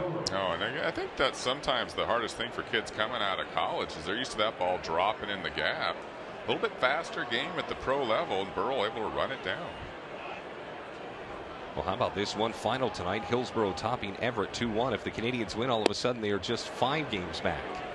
A team that just over 72 hours ago was 9 back can cut that deficit in half. And I don't know. When do you start believing in maybe, just maybe? Curveball. And it missed. And the count goes to 1-0 to Frandy De La Rosa.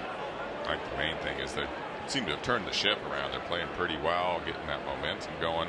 Whether they make it up in this first half or not, they can take that momentum into the second half. 2-0 is a swing and a miss. Boy, when that changeup is on, it's as good as any. Yeah, seems to be working that fastball slider mix to the right-handers, and the fastball changed to the left. When that changeup is right, it really dives away from the left-handers. 2 balls and 1 strike. Pitch on its way. Ball chopped out to the second baseman. Metzler's going to stay back on it. Throw over to first. And the inning is over. So Wandling does get the good ship Canadians back steered in the right direction.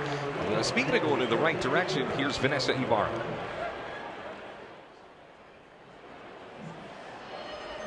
Carol is a billet host as part of the billet program with athletes, of course, Carol, coming from all across North America to play for the Canadians. Very nice of you guys to offer up your home. What made you want to do this for 13 years now, you've been saying? We just want to make sure that these boys have a safe place to stay, and I don't know, it's just help out the community, and yeah, it's good. What's been your best memory? We're joking. Sometimes bring in, athletes. It can be a bit hard to form that connection, but how long does it usually take? Well, for me, it's instant. I get connected to them right away. I don't know, I like the energy in the house, and no, it's a lot of fun. It is. Yeah. And what would you say to someone that was considering billeting but wasn't quite sure if they want to or not? I'm sorry, what's that? What would you say to someone that was considering billeting but not quite sure if they want to or not?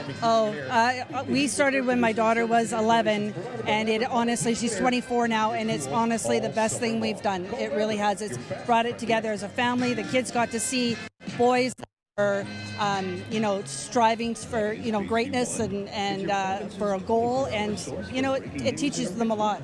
And the one rule you have in your house: no knuckleballs.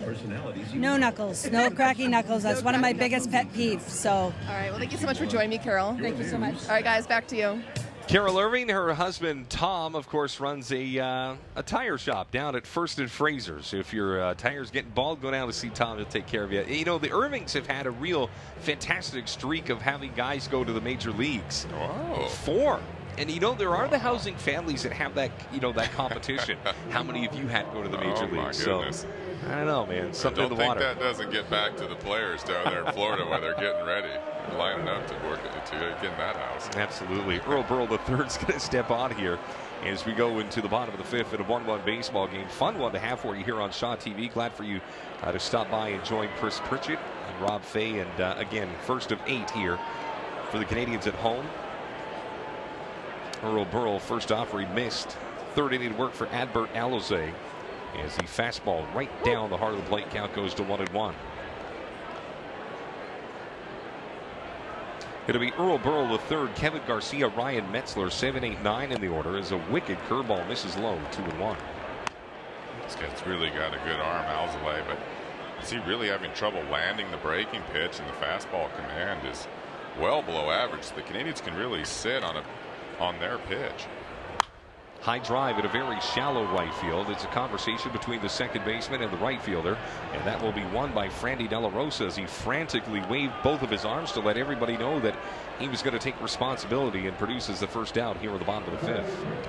These balls look good at your eyes, but the Canadians continue really off Alzolay to chase that fastball just out of the zone. I think they're a little more patient. They're going to get a better pitch to hit. Well, sometimes when you're feeling good, you start to see pitches that you think you can get to as well, and it's humbling all of a sudden when you have a night like this, and next thing you know, you're flaring out into foul territory and popping out to the second baseman, and just got to stay with the plan. Kevin Garcia in the box. First pitch is low. Last year, Kevin Garcia started with the Canadians, played about 20 games, and then they shipped him down to Bluefield. And it wasn't because he wasn't good enough, just not enough playing time. Ball foul down the first base line. Hugging the line was Matt Rose, and caught it with just a couple of steps into foul territory. Well, it's nice to have that experience behind the plate, especially when you get the pitchers just out of the draft. First time in pro ball. Gives them a lot of confidence to have someone back there that they can trust. Your first year. You remember it? First year in the minors? We always talk about your efforts with the Canadians at AAA, but where was your very first stop? Ball fouled off. And that'd be in this Northwest League as well, down in Boise when the Angels were down there. Played for Tom Kochman and got off to a good start. We won the championship that year, and great memories. A lot of big leaguers on that team. Yeah, it was good.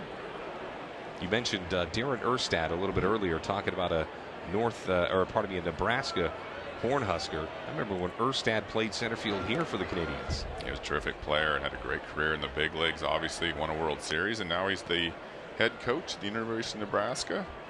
Great program. And got to see him this year. Doing very well. 2 balls and 2 strikes here to Kevin Garcia. Alzolay looking for his second strikeout. Instead, a ball flared at a very shallow center field. Late break, but Ian Happ making up ground. And, you know, there are certain players that make the easy plays look hard, and then the other ones that make the hard plays look easy. That's a ball to center that is tumbling towards Happ, but yet he makes up the ground. Yeah, it's got that easy stride. He's a pretty big guy. Usually those guys aren't that fluid when it comes to running, but he's got that makeup type speed, like you mentioned. Not a great out of the gate right there, but tracked it down very easily. And to Kevin Garcia's credit, he did, 2 strikes, get a pretty good piece of ball with that bat. Unfortunately, in the vicinity of Happ. So now Ryan Metzler trying to get something going for the Canadians, who, after the second inning with Sean Hurley's 7th of the season, haven't done much offensively. High fly ball, foul territory, first base side. And that's going to be right up against the wall. And this is not going to be an out. I know half of the Eugene Emeralds are working their way off the field, but there is a little chalked area right in front of the Eugene Emeralds dugout that means that the ball is, quote, out of play. So it's a dead zone within the field. That's why those players get to sit there. Canadians' dugouts are a little short, so this is where the access players get to stay, and it's on both sides. So, of course, over in the first base, Matt Rose thinking he ends the inning, and as you can see right there, just a little chalk line, a couple of steps out from the actual fence itself, and that's where Matt Rose ended up, and part of the reason that Ryan Metzler is still in the box. 1-1, he's way inside. Count goes to 2-1. It's one of those little quirks here in the ballpark. That's why those 2 managers meet at the beginning of the game, not just to exchange lineup cards, but to talk about the quirks of the ballpark. Yeah, Rose did everything right. He went and found the wall, actually reached into the stands a little bit. Thought the inning was over, but like you said, got the chalked off area, so foul ball. And boy, how does this turn? As if a twist of events, all of a sudden Metzler finds his way on base. So again, half the Eugene Emeralds were making their way off the field, thought the inning was over. Guy goes into foul territory, and then of course out of play, and now Metzler's on at first with 2 outs. Metzler again on base, having a pretty good run here. It's showing good patience, and I think if the C's can also follow suit, they're also going to maybe, get some more at bats where they can drive a ball mistake over the middle of the plate or end up walking, because Alzolay's really having trouble with his command. Throw over to first to check in on Metzler. Slides safely. During the next half inning, we're actually going to stay here. We're not going to go to commercial or anything like that. We're going to stick and give you a peek at one of the true great moments at any Canadians baseball game. The Cat Rental Store grounds crew is going to join us and do their dance. And I've been told, breaking news, Pritch, they're going to be dancing to Michael Jackson's Thriller. Ooh, it's been a while. Since that was a hit, or since? Well, no, since I've seen or heard a Michael Jackson song, and then Thriller. That was one of my favorites as a kid, for sure. Did you have the red zipper jacket? Well, you know, I didn't go there, but I mean, one glove maybe. You did. But the choreography, I mean, come on, this is going to be awesome. I'm looking forward to this. Yeah. Well, you haven't seen them yet. Oh, really? They're okay. They're still a work in progress. They're waiting for the second half. It's kind of like the Tin Man when it comes to the Wizard of Oz. Need a little oil, but they're going to get there. Okay. 1-1 from Alzolay on its way. Fouled off right near the broadcast booth. A couple of steps away. Should have brought your glove, Rich. 1 run for both teams. 3 hits for both teams. It has been a carbon copy of each other's efforts so far in this baseball game. Beauty is that's what we thought when this series started. These two teams are very similar to each other, and it's playing out right before our very eyes here tonight at Scotiabank Field. Andrew Guillotte, 1 ball and 2 strikes. Pitch on its way is a slow offering that just misses a little bit up, and the count goes to 2-2. Again, missing with that break ball. I don't think he's thrown one for a strike yet. Canadians hitters should be thinking really pretty much just sitting dead red. Guillotte just 5'7" in stature. Catcher sets up low and away. Pitch on its way is a high drive at a shallow left. It's going to be a tough play. It's going to drop. Metzler was going on contact, so he's going to go all the way around to third. And boy, that's one of those perfect chip shots that goes just beyond the shortstop Paula and right in front of Eloy Jimenez on left. So kind of like Tiger, about 50-55 yards away from the cup. Puts it within an inch or two, and all of a sudden you got runners at first and third in an inning that should have been over. Yeah, no question. Vancouver taking advantage of this, and good running, base running by Metzler. Of course, he's going with 2 outs anyway, but he really made a good read at second base, seeing that the shortstop Paula got turned around, took off for third. The Canadians with first and third got something going. You know, it must be a helpless feeling. You're a former infielder when that ball's just beyond your reach, and you know it's going to drop, and not much you can do about it. Yeah. Ball had eyes just over the shortstop's head, and good hitting with 2 strikes just to put the ball in play. You never know. Put some pressure on the defense, and it worked out. And when things are going good, those balls drop, and when they're not, they end up in the glove of somebody defensively. So again, with 2 outs, 1-1 baseball game. We're in the bottom of the 5th inning. Canadians and Eugene Emeralds, future of the Chicago Cubs against the future of the Toronto Blue Jays. Glad to have you here at Shaw TV for this game. There's a ball high, and that's unfortunately likely to strand both those runners. Again, it's a second baseman waving everybody off. And boy, first pitch fastball. Gunnar went chasing it. The inning is over. The Canadians will strand 2. And that's a tough one, as of course now the Cat Rental Store grounds crew will come out and do a drag. And there's Dave Pano, the hitting coach for the Vancouver Canadians. He's on the right, a longtime veteran, and a couple of words for Gunnar, talking about maybe what he coulda, shoulda, woulda. Yep, had the runner going. The second base was stolen easily. Just a little patience right there. Would have had 2 runners in scoring position. But hey, Height's got something he liked. Wanted to drive that run in. Can't blame him for being aggressive. All right, so if you've never been out to the ballpark, I'm going to set the stage for you. Here's a 5-man grounds crew. Now, they're here bright and early, 9 in the morning, and they're cutting the grass, and they're making sure that the ballpark's in tip-top shape. But a couple of years ago, Andy Dunn, the president of the Vancouver Canadians, had this idea. Not the first guy to have it, but wanted to implement this in Vancouver, where the grounds crew would dance. And we've had a couple of incarnations of it. Tepe Fujino, we've had Tom Archibald and Trevor Sheffield. They've done the dance, but Matt Harad and his Cat Rental Store grounds crew, they've gotten a little creative tonight. So again, here on Shaw TV, we're not going to go to commercial. We're going to stick with it and bring you the sights and even the sounds. I don't know if we'll bring up the audio on this, but Michael Jackson's Thriller is playing beneath us, and eventually you're going to see them drop those strings, and here we go. Enjoy.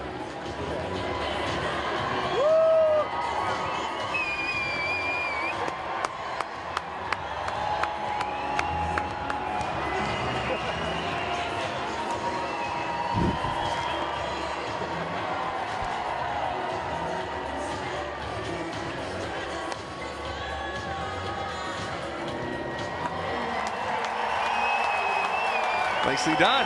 On 5 of them. You know, that's not easy to coordinate. I'll tell you what, man, I'm never going to make fun of him because there's no way I'm getting out there to do it, especially in front of 6,000 people. But a nice effort for the Cat Rattlesnore grounds crew. Oh, they were outstanding today. And is it normally 5 guys, or is that different this year? Well, it's a little different. They added more. You know, there's more ballpark to fix bigger. now. You know, so they got to add on. So Matty and his staff out there doing a great job. And I'll tell you what, man, at a game like this where there's ebbs and flows, all of a sudden you get to exhale for a couple of minutes and just take it all in.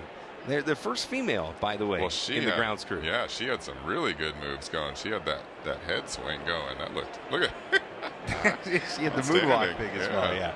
All right, back here in the ballpark, top of the 6th, Ian Happ is in this batter's box here in a beautifully played game by both teams. Here's John Wanley, almost into uncharted territory. Of course, the longest he's gone, 5 1/3. So should he record 2 outs in this frame, it will be his longest effort of the Northwest League season. 1-0. That one's in for a strike. And you look at Ryan Metzler out at second base. Ian Happ, of course, a lot of power, and Metzler almost looks like the Rover if you were playing softball at the old park. 1-1 on its way. Here's a pitch that just missed, point not by much. Garcia held on to that pitch a little bit longer to try and entice the home plate umpire, who was not obliging. Wandling being very careful here, respecting that power from Happ, trying to stay away from his power. 2-1. Pitch is low. The count goes to 3-1.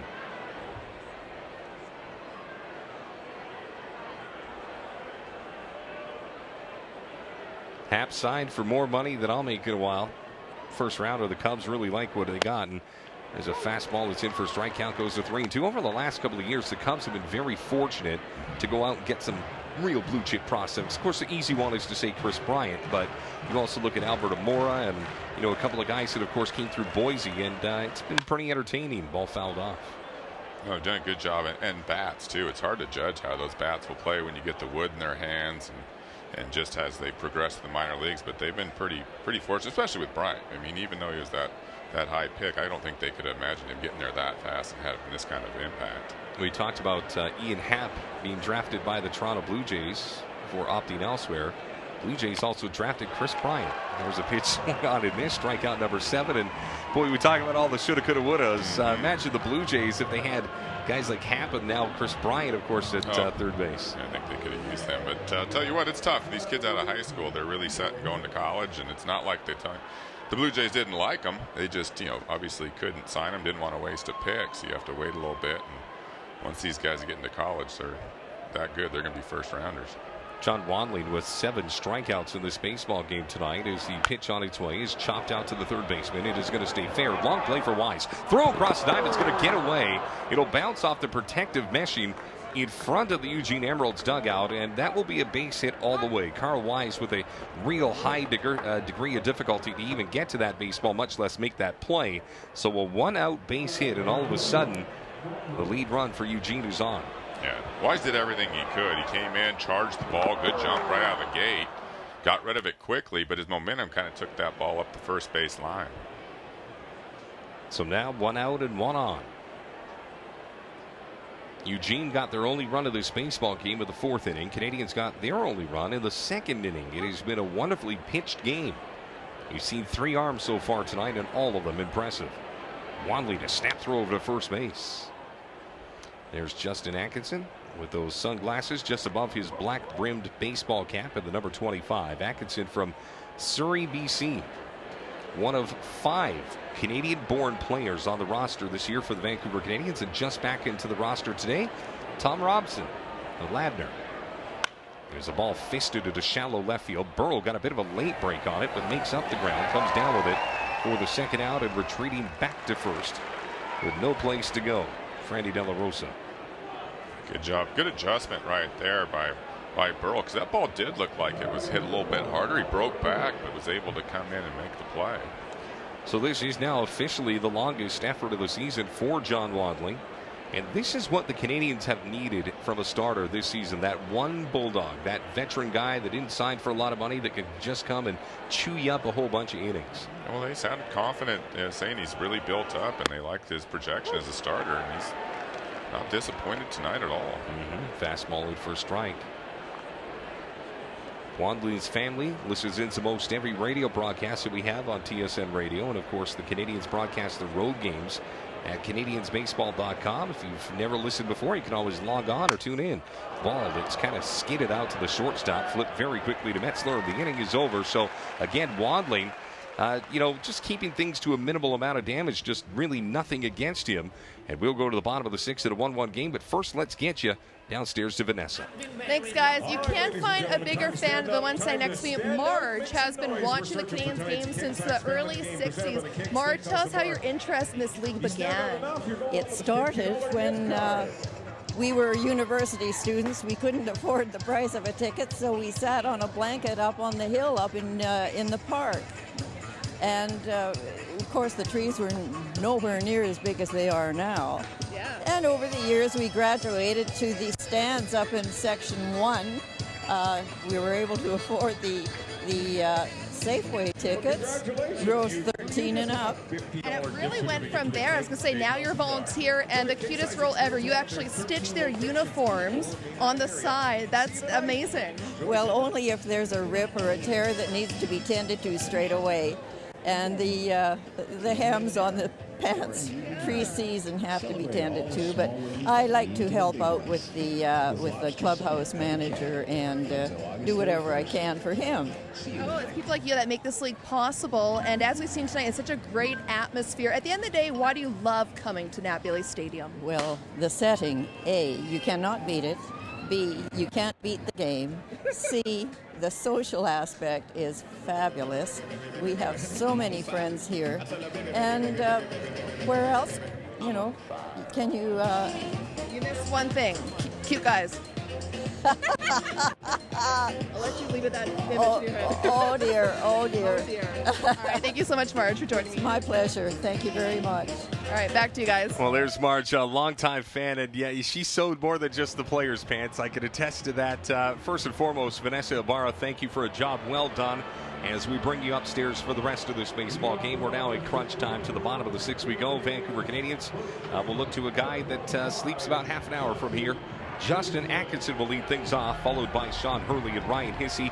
It is the 3-4-5 in the order, as once again Adbert Alose comes out for his 4th inning of work.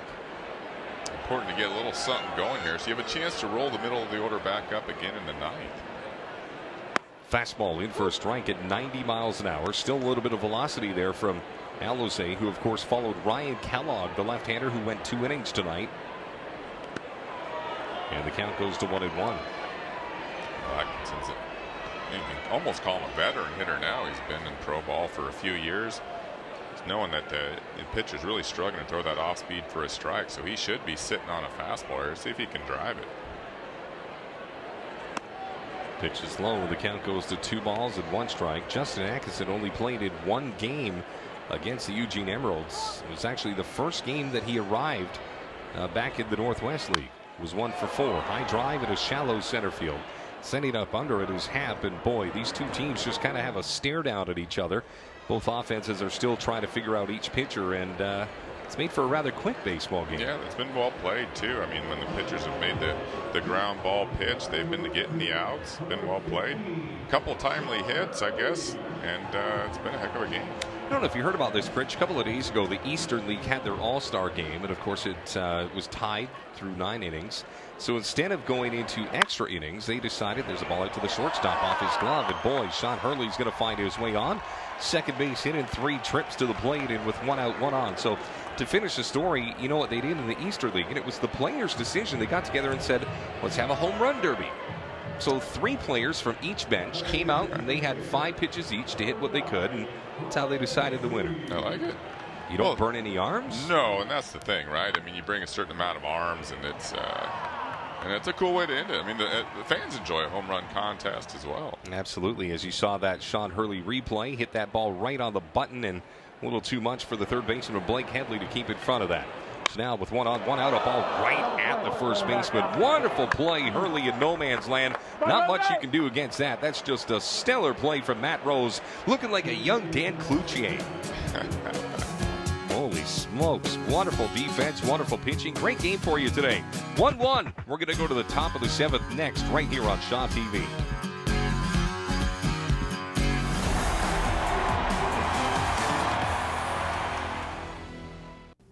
candid commentary, and casual conversation. I feel really, really humbled by where we have gotten. Because the stronger you are, the stronger I am. Lawyers. You were almost a lawyer. Oh, 30 minutes of straight talk with intriguing personalities, trendsetters, and pop culture insiders.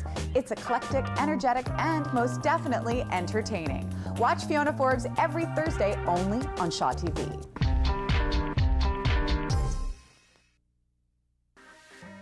Food, fashion, fitness, and so much more. Go West Coast is a lifestyle show featuring stories and segments from across the Lower Mainland and Sea to Sky Corridor. Watch Go West Coast daily on Shaw TV.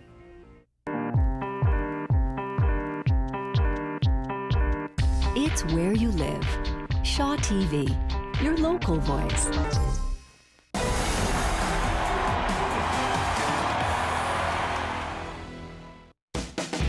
Tradition. Yeah, the traditions continue. It is the chicken dance here at the ballpark, and there's Section 10 having a good time. There's Bob Brown Bear. I thought we'd get a sighting from him. The old Canadiens mascot out there having a grand old time. Man, that guy's given more high fives and fist bumps than anybody I ever met in my life. Mascot for the Vancouver Canadiens makes well over 100 appearances every year at local community events, and I'll tell you what, man, the Community Relations Department, Jeff Holloway and his staff here at the ballpark, part of the reason that we sell out game after game is because a lot of people see the efforts in the community as well. Yeah, they do a great job, and I'll tell you what, no one's happier than Bob Brown Bear that those shadows are starting to roll in where he is, because that's got to be hot in that suit, boy. You know, we did our pregame show, and we were both looking at each other saying, man, we're cooking. I can only imagine. Oh, geez. Canadiens bullpen getting active for the first time tonight. Turner Lee getting loose. Turner's one of those guys that is a bridge guy, and hopefully we can get him to Andrew Case, the Canadiens closer, who happens to be Canadian.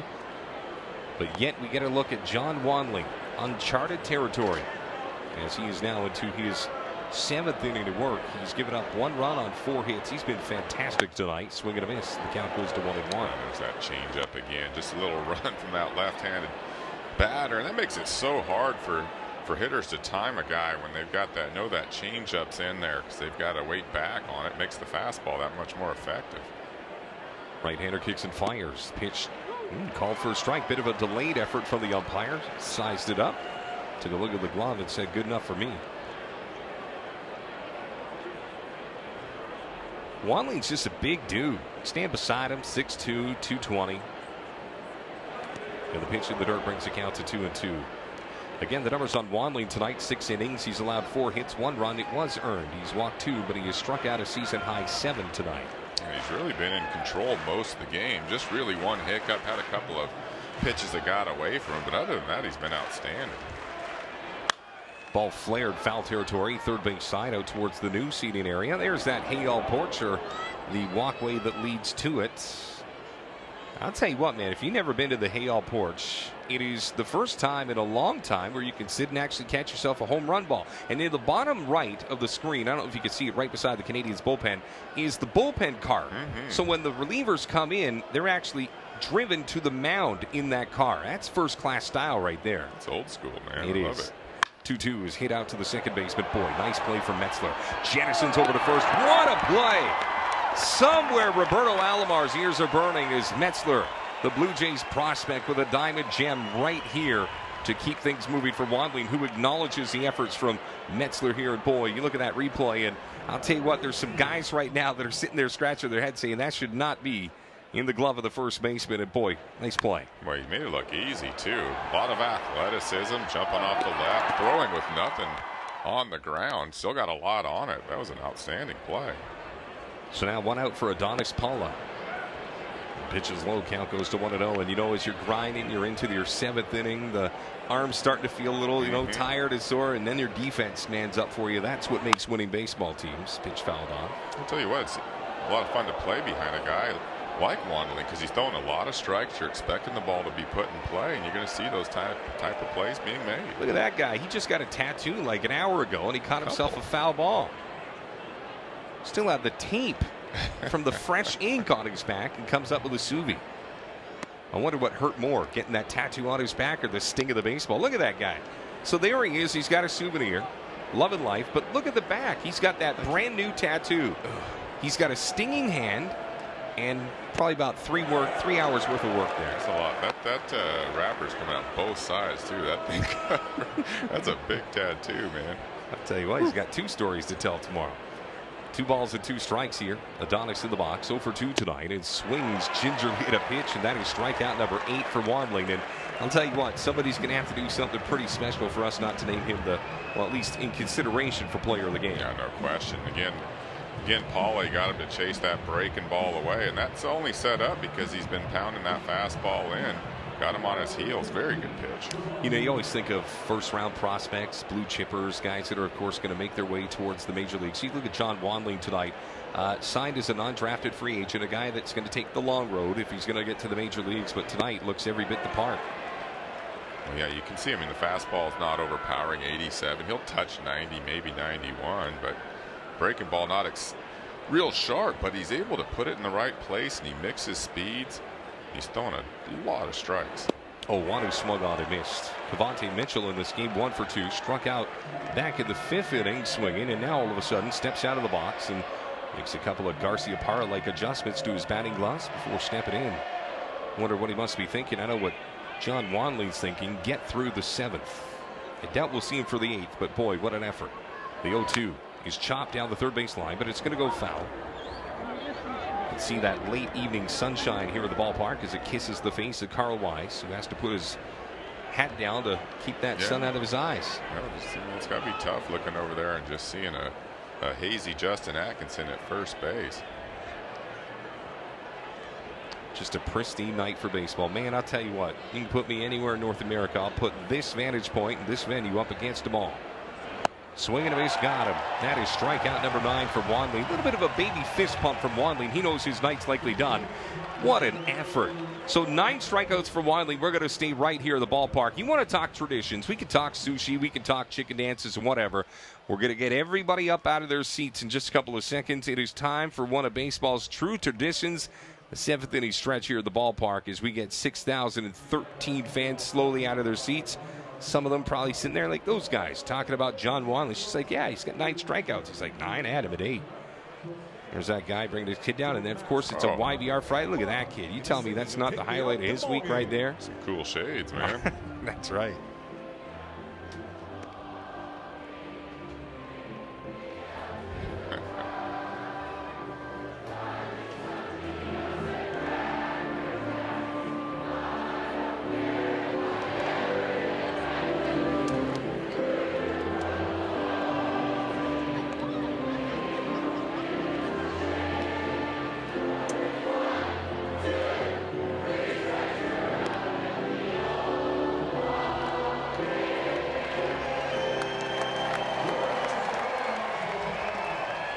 Well, there it is, one of the true classic moments in all of baseball, not just here in Vancouver. And, you know, you look at this game for what it is, Pritch, as we bridge between, of course, what we just saw and what we're about to see.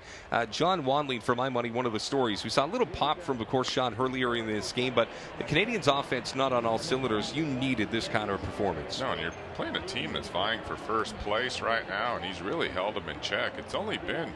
really, I can count maybe 2 pitches that got away from him. Otherwise, he's just been outstanding, living on the outside of the plate, changing speeds and keeping these Emerald hitters off balance. He's just been really, really good tonight. Well, we look at the Northwest League Town scoreboard. 1 final tonight. Hillsborough 2, Everett 1. That bodes well for the Canadians. Salem leading Tri-City 1-0. That bodes well for the Canadians. And Boise at the top of the 9th leading Spokane. That also bodes well for the Canadians. So everybody in the league of the North Division is losing. Canadians are tied. So if the Canadians can sneak one out, can make up a game on the whole division. Yeah, they got to do their part here, score a run here, and then give it to Case. High drive into center field off the bat of Carl Wise. Ranging over is Ian Happ. Could have had a cup of coffee before that thing came down, but it finally ends up in the glove of the first rounder for the first out here in the bottom of the 7th inning. There's Adbert Alozoi wearing the green and white number 29 for the Road Emeralds, who of course are 4-1 against Vancouver this season. And here's a guy that you hope can maybe find his way on base. Earl Burrell III, a lot of speed. If he finds his way on, potential for a stolen base, going to be the scoring position. Got a manufactured run here. Fastball low and away.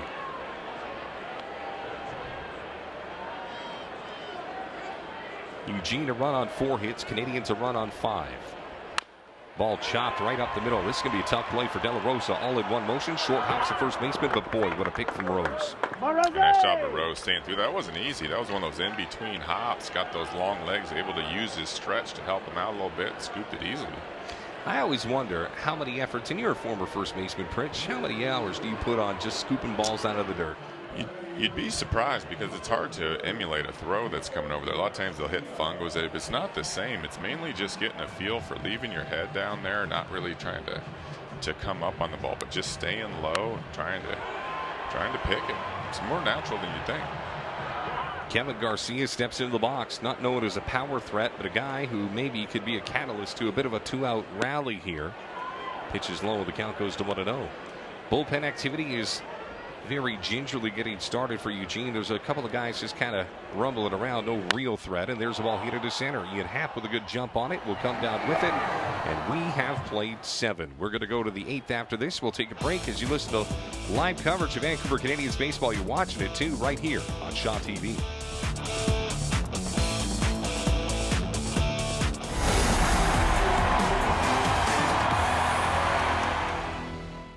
Better Business Bureau has been helping our community for over 100 years, building an ethical marketplace where buyers and sellers trust each other, providing reliable information to help you, as a consumer, make smart buying decisions.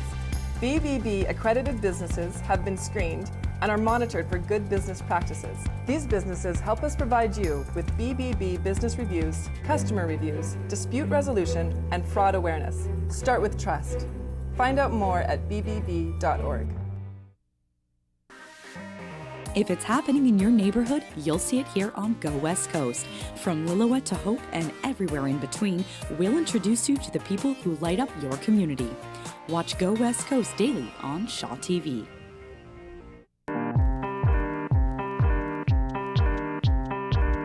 It's where you live.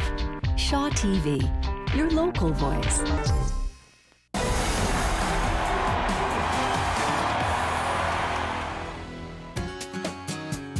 Goes the bullpen car back into the bullpen. The Abbey Sports Shop bullpen car. Look at that young guy. I wonder if he's got a driver's license. Anyhow, that bullpen car just drove that man to the mound as Turner Lee comes into the baseball game. And this is a critical inning. We've seen 7 strong innings from John Wanley. We'll get to his line in a second. But new pitcher, maybe a new approach for Eugene.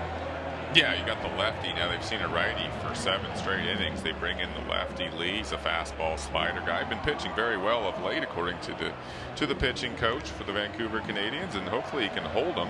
Like you said, bridge that gap till you get to the closer, Andrew Case. It's been outstanding. He's been great this year. The numbers on Lee against the Eugene Emeralds. This is his 3rd appearance. 4 innings, 2 hits, no runs.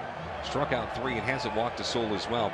Turner Lee's kind of one of those soft-spoken, quiet guys. You look at his numbers right there, pretty respectable 3.60 ERA in 8 games. That strikeout to walk ratio nearly 3-1 if you want me to translate that for you. And of course, Chris, you're a former Major League scout with the Boston Red Sox, got a championship ring from 2013, and you're looking for that 3-1, 3.5 to 1 strikeout to walk ratio. Yeah, certainly when you come out of the pen, he's left-handed. You want him to come in throwing strikes, make them put the ball in play. And tell you what, you can pitch a long time in this game as a lefty if you can do that. Turner Lee with his final warm-ups, and boy, I always imagine what it'd be like to come in here with a sold-out stadium, and you got to hit that glove exactly where it's set up. And these guys are trying to hit balls off you. Not the easiest thing to do. Well, he's got that real balanced delivery. You can see why he throws a lot of strikes right on line.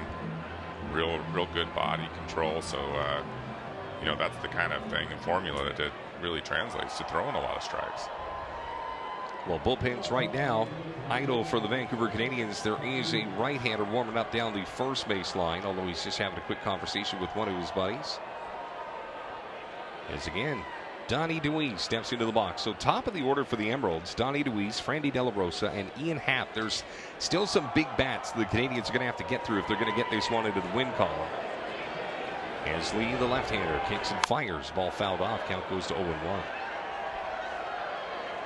Donnie DeWeese hitting .241. Started the night hitting .250. Unfortunately for him, 0 for 3. A little bit of a grab bag. Ground out, strikeout, fly out.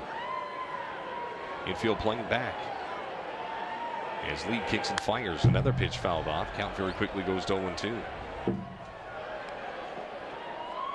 2 years ago, the Canadians made a change to the jersey. You can see the Mounties logo on the left breast and, of course, the number in the bottom right. But that Mounties logo is a historical reference to the Mounties of the 1950s and 60s, and it flies off the shelves. I cannot tell you how many people are wanting anything that's got that logo on it. Slider away, and the count goes to 1-2. There's some history in this park. You can see, I mean, you know, people that know have been to games, or dad's been to a game when the Mounties were here, and now he's bringing his son out to the park. It's pretty cool. High drive at a very shallow center field. So shallow, Gunnar Height with that great glove is going to stand up under it and come down with it. And it is just business as usual for the Canadians pitching as they get through a pretty tough out in Donnie Deweese. Yeah, Deweese can really hit it hard to left center the last time up, but I don't know what she can do with that pitch. It was a slider away, and that really set up that fastball in, got it on the hands of Deweese, got the easy pop-up. Doesn't get any easier here. Frandy De La Rosa steps in the box. He's 0 for 3 as well. Canadians have been pretty good against that top of the order tonight for the Eugene Emeralds. Much ado about nothing, and that's part of the reason it's 1-1 here in the 8th. There's a ball high and deep into left center field. Burrell's simply going to start running towards the wall. It bounces right off the base. Burrell bobbles it, but very quickly picks it up. I think it would have been a double either way. And a one-out double, and boy, all of a sudden, Eugene with an opportunity to grab their first lead of the night. Yeah, it looked like a first pitch changeup there, kind of unusual. He left it out over the plate, and mainly it was elevated, which was the worst part of it. De La Rosa didn't waste any time, put the barrel on it, drove it to left center. De La Rosa had his fingerprints all over that first series against Vancouver Canadians. Again, there's that pitch you talked about, and you're right. It just kind of hung up there a little bit, and De La Rosa just too good a hitter to not take advantage of it. And that's part of the reason now all of a sudden the Canadians are going to be on their defensive. That run out there at second base is the lead run. Ball hit out to the second baseman. He's got to time his jump as Metzler waits for it, then goes up, comes back down with it. Nobody at second base outside of De La Rosa, so simply just the line out. And now there's 2 outs, and that's a big guy to get through and eat Happ. Yeah, and he had first base open. I was wondering what he was going to do with Happ. It went right at him. Kind of hit it a little off the end of the bat and recorded that big second out. To finish that thought, De La Rosa in 5 games against Canadians hit .389. He was 7 for 18, and 4 of those 7 hits were doubles. Had more RBI than anybody else on the Emeralds with 5 of them. And there he is out at second base yet again. So Eloy Jimenez steps in. He's 1 for 3. His base hit came back in the 6th inning, his last at bat. 1 of 5 hits tonight for the Emeralds. Turner Lee looking in that black number 28 jersey, working from the stretch. A couple of quick head twitches out towards second. Now a pitch that is low, and the count goes to 2-0. You got to be very careful now. 2-0 to the number 4 hitter. You know he can hit a fastball. You got first base open. Maybe try to work it just off the plate. Get him to chase here. Outfield with 2 outs is playing straight up. Infield playing back. Subtle attention being paid to the base runner as now high fly balls foul out towards the Hard Rock Casino Vancouver barbecue picnic in a park. That's a souvenir for a fan.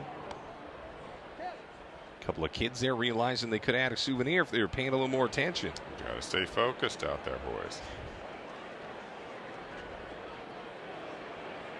Again, Canadians in the first probably 15-20 games of the season were really looking for an identity, and a lot of these players weren't sure what their role was. And it's amazing what adversity can do as far as guys stepping up, guys kind of cowering away. Lee was the guy that stepped up. 2-1 pitch on its way. Drilled right back up the middle. This is going to be trouble. Here comes that runner around third. Throw from Guillotte is going to be a strike to the plate, and it will get away from Garcia. Not only does he not get the baseball, but he gets a good old smack from the shoulder of De La Rosa, and just like that, you got a 2-1 Eugene Emeralds lead. Well, clearly a mistake from Lee. The catcher set up away. Slider comes back right over the heart of the plate. Driven by Jimenez up the middle. I thought they had a play at home plate, but ball just skipped by Garcia at home, and that all-important second run crosses. And again, Eugene, I don't know if they're aware of it or not, but most of the teams in their division are winning tonight, and of course they're just a handful of games out of first. They need this one in a big way, and you can see that ball skipping past Garcia and then of course absorbing the blow from De La Rosa. And now all of a sudden the Canadians for the first time tonight trail in this baseball game. They open up the scoring in the bottom of the second. It wasn't until the top of the fourth when the Eugene tied it. And here in the top of the eighth, now Eugene puts the Canadians on their defensive. And it's really been only 2 pitches you can even track this whole game. It's been 2 breaking balls that have gotten away for some of these pitchers, kind of hung up there, and that's been the only 2 runs that Eugene's been able to put on the board. Jim Sykowski, a couple of words of confidence for his reliever, and Turner Lee right now is probably sitting back thinking, man, I just watched John Wanling give up 1 run in 7 and 1 mistake, and it comes back to bite me. Yeah, he wanted that pitch away. It wasn't a bad call, but he wanted it off the plate, and it came all the way back to the inner third. Really missed badly with that pitch and cost him. So Matt Rose steps in the box. Rose is 1 for 3 in this baseball game tonight. Rose against the Canadians coming into the series, .250. So right where he should have been. Ball gets away for the catcher, albeit briefly. Garcia's like a cat that just hears the box shake with food inside of it. Quick to get up and quick to get out and make sure that that runner doesn't advance. Does a nice job of getting out laterally, left and right, and smothering those balls in the dirt. Eugene now out hitting the Canadians and outscoring the Canadians, but again, just a 1-run ball game. Pitch on its way. Wonderfully placed pitch. And the count goes to 1-1. The lights here at the ballpark fully illuminated, although it'll probably be about 20 minutes to half an hour before they take over primary responsibility of the light here at the ballpark.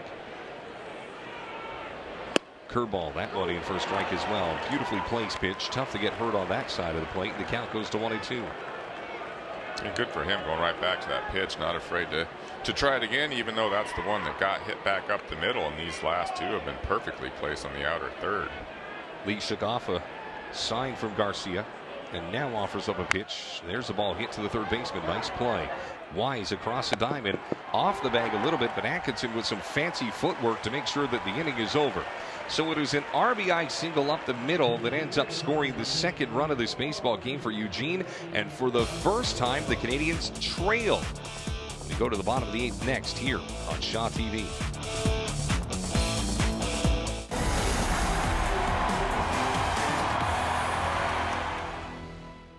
I'm Bianca Salterbeck. And I'm Peter Burge. Join us for live coverage of the Honda Celebration of Light from the beautiful setting of Vanier Park in Kitsilano. We've got you covered for one of the biggest events of the summer calendar. We'll take you behind the scenes, show you the history, and meet some of the people who bring this 25-year-old Vancouver tradition to life. Join us for live coverage of the Honda Celebration of Light on July 25th, July 29th, and August 1st, right here on Shaw TV. Do you have a show idea? Want to be on TV? Dream about creating local television content? Shaw is proud to support Access programming and offers volunteer opportunities for in-studio and on-location productions. If you want to get involved, visit our website. See you on TV. Creating local TV that matters to your community. Shaw TV, your local voice.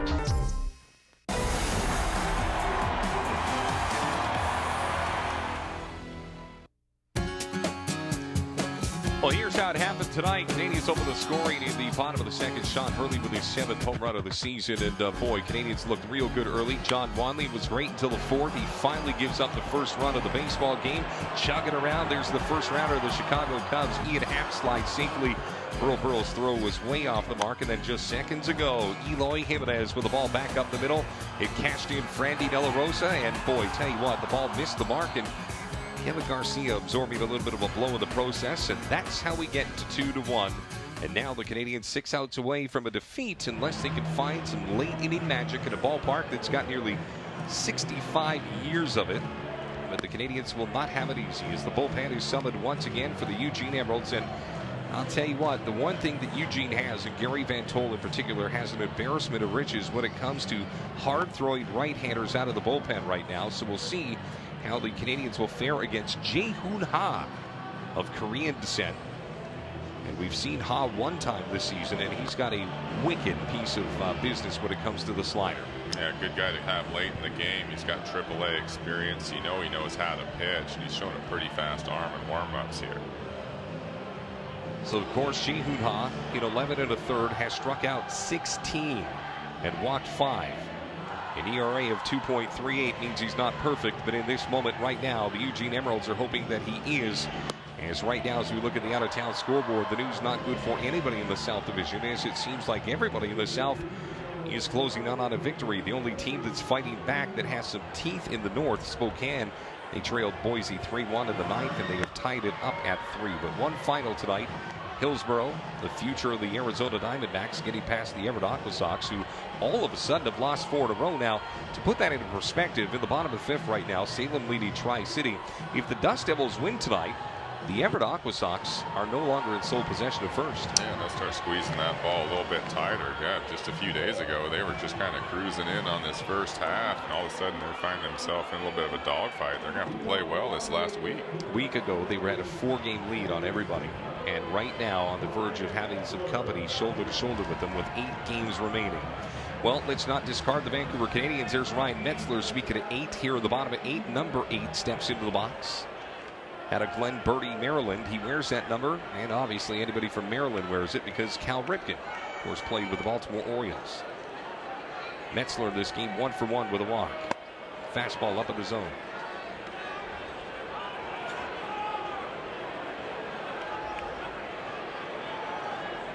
Metzler coming off a 4-hit performance last night, so he's locked in. Pitch from Haas, fouled off, bit of an excuse-me swing, and the count evens out. Have to say, in advance of this game ending, fantastic job tonight by everybody down in the truck. And everybody, of course, manning the cameras throughout this ballpark. A beautiful presentation tonight on Shaw TV. Chris Pritchett, myself, thrilled just to be a part of it. And hoping that the Canadians will walk this one off and bring even more sights and sounds to this ball game. Jae-Hoon Ha finally has the pitch that he likes. Kicks and fires. High chopper to the third baseman. Going to be a tough play because he's got to wait for it. Now a strong throw across the diamond. Gets Metzler by a step. And boy, showing a little bit of oomph on that throw from Blake Headley. Yeah, Headley did a nice job of setting his feet before he caught the ball because he knew he wasn't going to have momentum or time. Got rid of it quickly. Made a nice play. Ha's one of those guys that has bounced around at all levels within the Chicago Cubs organization. You can tell that he's with the Cubs. It's real subtlety, but his shoes are that Cub blue. Of course, as you make your way through the organization, different minor league teams have different color schemes, but there's the Cubs shoes. They still have their team in Iowa, if memory serves me correct. Long-time relationship. Des Moines. Ha's got an interesting little delivery. Kind of a little pause at the top, almost an over-the-top delivery. Kind of got to be tough to pick up. Ball in the dirt, and the count goes to 2 balls and no strikes. We're at the top of the Canadians' order here on the bottom of the 8th with 1 out. Andrew Guillotte 1 for 3 in this baseball game. His single came back in the 5th inning. As the right-hander kicks and fires. Pitch up in the zone, and the count goes to 3 balls and no strikes. And Guillotte's an interesting guy if you get him on here with just the 1 out. Got some pretty good contact guys coming up. Gunnar Height, Justin Atkinson. And boy, could you imagine if Atkinson comes up with a runner on. That would set the stage. Bullpen for the Canadians is going, and it's a walk, a 4-pitch walk to Andrew Guillotte. And all of a sudden you wonder how the Canadians will try to manufacture the game's 2nd run for their side. Well, at least they've got now the first baseman covered, a little hole over there at where the first baseman was. And I'll tell you what, they haven't put a lot of pressure on this defense, so hopefully they can get something going. They got their big hitters coming up. Well, Gunnar Height is kind of feast or famine. You get what you get with most players in the minor leagues, but Gunnar's one of those guys that can go 0 for 4 one night and 4 for 4 the next night. So here in this moment, 1 for 3. Single to left back in the 3rd. Fastball, but it's low. Double barrel activity down the first base line for the Eugene Emerald bullpen. Probably have their closer going as well as a guy, should the Canadians tie it, that maybe can give them a little length. Infield at double play depth. Both the shortstop and second baseman ready to pounce. 1-0. There goes the runner. Slide. Yeah, in there. Andrew Guillotte. I think that was a hit and run, and Gunnar Height didn't get the memo. You know, I was wondering what Coach John Schneider was going to do right there because Paul was having so much trouble throwing strikes. It's tough to put that hit and run on, but it looked like, you're right, it looked like a Guillotte got that hit and run type jump, but had enough speed to beat the throw anyway. Absolutely. That's a big stolen base. With one out, the Canadians now have the tying run in scoring position. You see him pop up there to Guillotte on the replay. And now a base hit could tie this game up.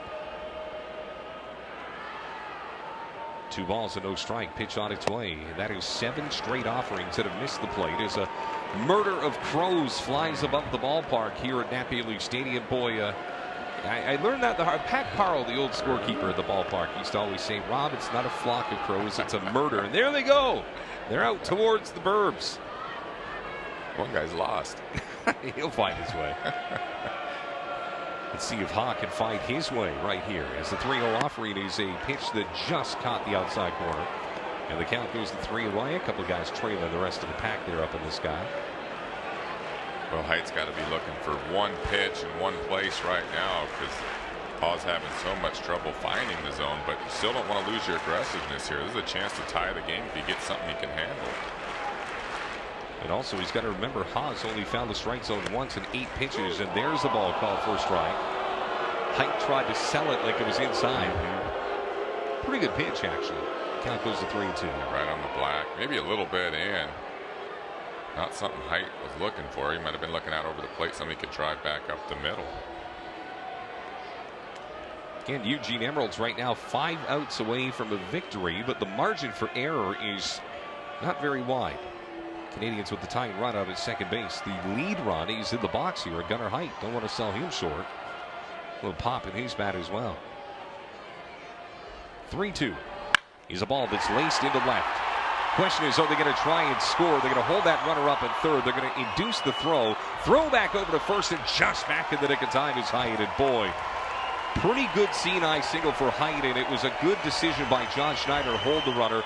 Very quick to the baseball was Eloy Jimenez, and he threw a strike back into the infield. Yeah, Jimenez was playing in shallow on that play anyway. Hit very sharply by Haight.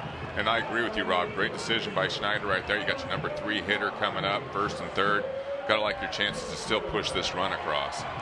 Now, what's interesting in that moment is that shortstop was shifted a little bit towards the bag at second, and it was just that extra step that allowed that ball to get out of the infield. And here again with one out, the opportunity for the Canadians with Justin Atkinson stepping into the box, and this will draw the manager Gary Van Tol out to have a real quick. Actually, no, that's going to be the pitching coach that comes out. So quick conversation, and now the crowd here in Vancouver getting louder, and this is the moment that you realize that 6,000 matter. As everybody's starting to get into this game, clapping their hands, stomping their feet, they know the Canadians have a shot here to extend their winning ways to 4 games. Yeah, absolutely, and these players can feel that. And tell you what, I mean, I've been to one game already this year where I remember the crowd noise here, but just adding that little bit down the left field line and then the bleachers, acoustically, this place is it's a lot different now when these people stand up and start to make some noise. Sounds like a stadium, big league stadium. Yeah, absolutely. You're right. Tell you what, meeting of the minds with a whole bunch of Eugene Emeralds. That's a scene out of Bull Durham if I've ever seen one. Ah, yeah, they're taking their shirts off out there in Section 10. Nothing new. And again, Eugene up by 1, but now they're going to start to feel the pressure of playing in Vancouver. It's not easy to do. Yeah, you got a veteran hitter in Atkinson. He should be looking for one pitch. He's trying to play pepper with the center fielder, make sure that run comes in from third base. Well, Atkinson's a free swinger. That is the one thing, and we'll see if he's learned anything over the last couple of days to stay within himself. He doesn't need a 3-run home run here. It'd be nice, but right now a single at least gets you back to square and keeps this rally alive. We're at the bottom of the 8th. 1 out, Canadians with runners at first and third. Tying run is at third. Lead run is at first. Canadians bullpen is also getting loose. Andrew Case, the closer, should the Canadians get a couple of runs here. There goes that runner breaking for second. Snap throw is going to be down to second. Did they get him? No. So a good old-fashioned stolen base for Gunnar as he lets out a half-pound of dirt from his midsection. And just like that, the lead run is in scoring position as well. Yeah, it really changes things. Puts first base open now. Atkinson's going to be a little more patient up there, but Haight showing a quick first step. And Vancouver putting some pressure on this Emeralds defense. Great call from the umpire on the bases, and I'm not saying that because it was a Canadian that stole it. He was in the right position to make the right call on a bang-bang play. Great vantage point from our crew here with Shaw TV. So now a base hit for Justin Atkinson could not only tie the game for the Canadians, it could give them the lead. The pressure of a whole city and a franchise on his shoulders right now. steps out of the box as the cat and mouse match between Ha and Atkinson resumes. Fans back there behind home plate. Well, we talk about a good seat to watch a game like this. No balls and 1 strike. The pitch from the right-hander is on its way. It is a slider inside, and the count goes to 1-1. Half of the fan base is clapping and losing their mind. The other half too nervous to clap. They're just sitting there watching, taking it in. Atkinson, again, a pretty good spray hitter. His 2 home runs in last night's game in Everett were both to right center field. Is the offering on its way? It is also inside, and the count goes now to 2-1. Sean Hurley's on deck, and he's no easy book to read as well. No, and that's what I was thinking too. Is Atkinson's showing some nice patience here. Hawes struggling for command. He's not helping him out, but I'll tell you what, you don't want to face Hurley either. He should get something to hit here. Should be a pretty good pitch. You hit the nail right on the head, Pritch. Infield playing back. They know they got to try and keep it in the infield. As now the right-hander kicks and fires the ball that's laced but foul down the first base line into the seats. A souvenir. Got his pitch right there, just a little bit late, fouled it off to that right side. Evens the count. The beauty of stealing that base for Gunnar Height is you take the conventional double play out of the equation, and now Eugene's got to weave their way a little deeper into this inning. One other final tonight, Spokane loses 4-3 to Boise. More pressure on Eugene to win this game. 2 balls and 2 strikes. Pitch on its way. It is hit again, foul. Deja vu, almost to the exact same spot. A couple of kids are going to find themselves a souvenir. There's a couple of Eugene Emeralds looking into the seats there. Pretty good 2-strike hitting there by Justin, not trying to get out in front of that fastball, staying inside it, staying back, just in case he gets that off-speed pitch. He can still spoil it and stay alive. That bullpen's been going for some time for Eugene. I don't know if this will be the last out for Ha or what Gary Van Tol will do in this moment, but he's rolling the dice with Ha, who is in and out of that strike zone. 2-2 again. Way inside. 3 balls and 2 strikes. And although Atkinson moved out of the way, he wasn't moving too far out of the way. I think he kind of thought maybe he could have lowered that one.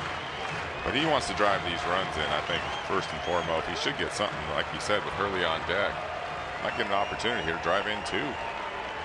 Outfield is playing straight up, a little shallow in right field. As Cavante Mitchell knows he'll probably have to come up throwing on a fly ball out towards him. 3-2 with Guillot at third base. Pitch on its way. It's a changeup that got him, and Atkinson foiled by maybe the best pitch of the inning from Ha. He threw the same pitch, 3-1, little breaking ball, 12-6 type rotation from that high slot. Kind of thought he might do it 3-1 or 3-2 since he threw it 3-1. That's kind of the book, and Atkinson froze. And you know, Atkinson's not mad at the umpire for making that call. He's mad at himself for not thinking that that might be a possibility. Yeah, no, he just kind of gave up on it too early. It had a kind of a bit of depth on it and snuck right back into the top of the strike zone. Well, 2 outs. Eugene not out of the woods yet, but boy, a lot closer to the 9th inning. Sean Hurley with a home run in this game. It was a solo job in the 2nd. There's a ball scorched foul, first base side, and 94 is what the gun reads. That's the hardest I've seen from Ha this inning. Yeah, and he's kind of, like I said, he's got that pause and then that high slot. Ball really jumps on. You see some pretty good hitters late on that fastball. If you're just joining us, 2-1 Eugene. We're in the bottom of the 8th. First broadcast with Shaw TV in a number of years here at the ballpark. Chris Pritchett, I'm Rob Fay. Hoping that the Canadians can rally from a run down. They're 4 outs away from defeat, but yet the tying run at third, the lead run out at second base. 0-1 to Hurley. Fastball, a little bit up in the zone.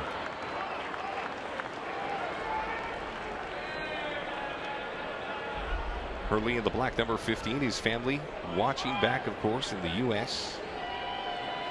There's Ha from Korea. They're both a long way from home tonight. Right-hander working for the stretch.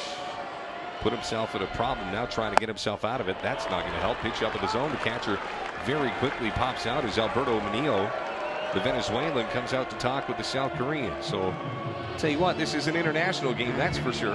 No, you know, with these catchers now, they got to know Spanish, they got to know Korean. And a little French from Cajun. Everything, yeah. Kids from Quebec. I mean, but here's the thing. Hosman just, I mean, when he's right, that ball seems tough to pick up, but he's just been all over the place for the most part.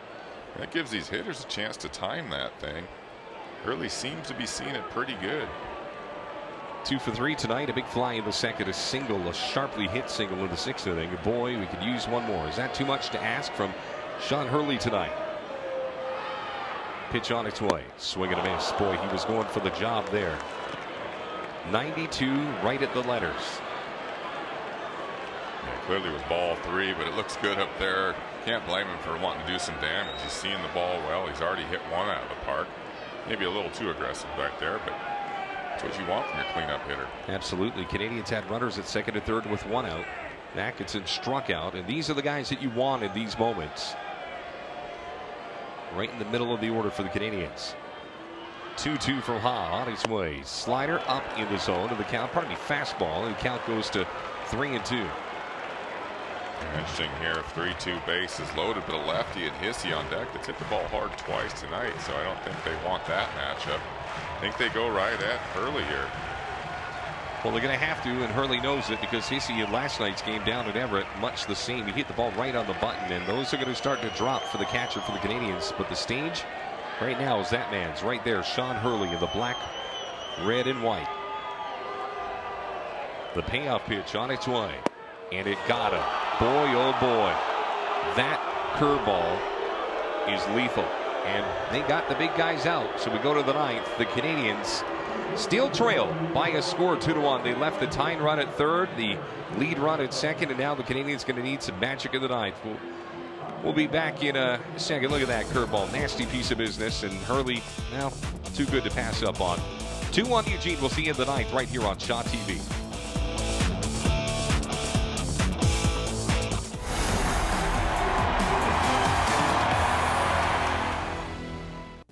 Candid commentary and casual conversation. I feel really, really humbled by where we have gotten. Because the stronger you are, the stronger I am. Lawyers. You were almost a lawyer. 30 30 minutes of straight talk with intriguing personalities, trendsetters, and pop culture insiders. It's eclectic, energetic, and most definitely entertaining. Watch Fiona Forbes every Thursday only on Shaw TV.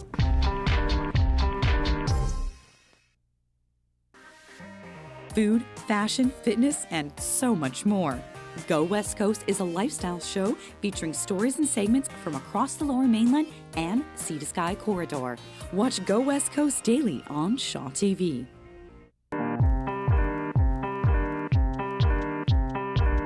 It's where you live.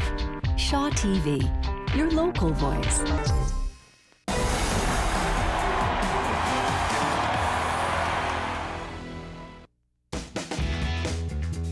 Another picture of Scotiabank Field at Nat Bailey Stadium, taking you all the way from the left field foul pole, or that's actually right field, all the way back behind home plate. Look at the mountains there as the sun begins to set here in Vancouver, British Columbia, Canada. Look at the Mountie. That's a 40-foot inflatable Mountie that actually sings "Take Me Out to the Ball Game" in the 7th. And boy, right there you can see the stadium upgrades, and the ballpark used to end there at Section 10 where that little Scotiabank sign is, but instead now it goes all the way out into left field. And there's that Mountie, Monty the Mountie, just beyond the Hay Y'all porch. And it's a huge inflatable, 40-foot high, but you see the mouth there, how it's just kind of, yeah, it looks a little limp. There's a string at the back of that big balloon that they pull, and it makes it look like it's talking. There you go. Okay, very nice. The more you know.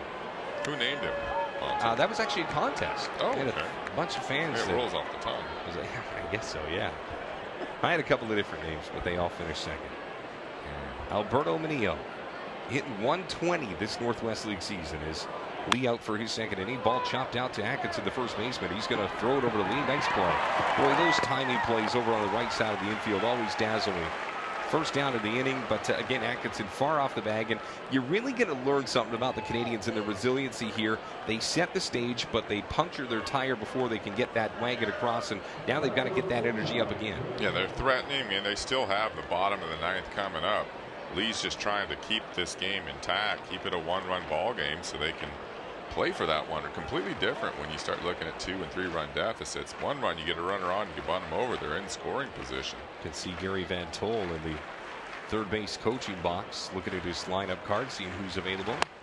Fastball in for a strike to Blake Headley in this game 0 for 2. Beautifully played game. Aside from one blemish, the Canadians, of course, Earl Burrell overthrowing a attempt at getting a runner out at home. That was the only blemish. Everything else has been crystal clear. And as I say that, Nuke loose on Clark's pitch to the backstop. Just got around that breaking ball right there, trying to get Headley to chase, but that one was too far out of range. It's okay every once in a while, isn't it, to show that you're a little erratic? Yeah, absolutely. I'm not talking about garter belts in the air with a Maritimer accent. I'm talking about digging in the box. I got you, man. 1-1 on its way. There's a ball fisted out to the shortstop. It's going to be a tough play. Backhanded throw across the diamond in time. And boy, that's one that's got a lot of spin on it. And the shortstop gunner had to wait for it, assess it, pick it up, and throw a strike. Yeah, he did a good job of being patient. Probably known as runner. You got Headley, doesn't run that well third base, but he's able to take his time, not rush, make a nice play. And this is exactly what the Canadians need. A very tidy top of the ninth, get right back to that offense. And of course, every runner that would come, or every hitter would step up, would be essentially the tying run. So Adonis Paulo steps in the box. 0 for 3 tonight. A couple of guys wearing the collar. Ball that's scorched into right center. This could be trouble. Ranging back is Sean Hurley. He's got it on full blast. Does he get to it? No. Jumped and missed it. It's going to go off the wall. Rounding second is Paulo. Is he going to dig for third and get there? He will. Yes. A 2-out triple. And boy, oh boy, just what the Eugene Emeralds needed. Yeah, it was a fastball right out over the middle of the plate. And Hurley made a great effort on this ball. Everything he could do, got a pretty good jump on it, all out dive into the right center gap, and unable to come up with it. And Paula with a big knock right there. Well, all of a sudden, the whole thought process changes here. Yes, there are 2 outs, but all of a sudden, Cavante Mitchell, again, a 120 hitter this Northwest League season, but hitting over 340 against Vancouver pitching. Mitchell with a real wide stance. Fastball at the knees, not called.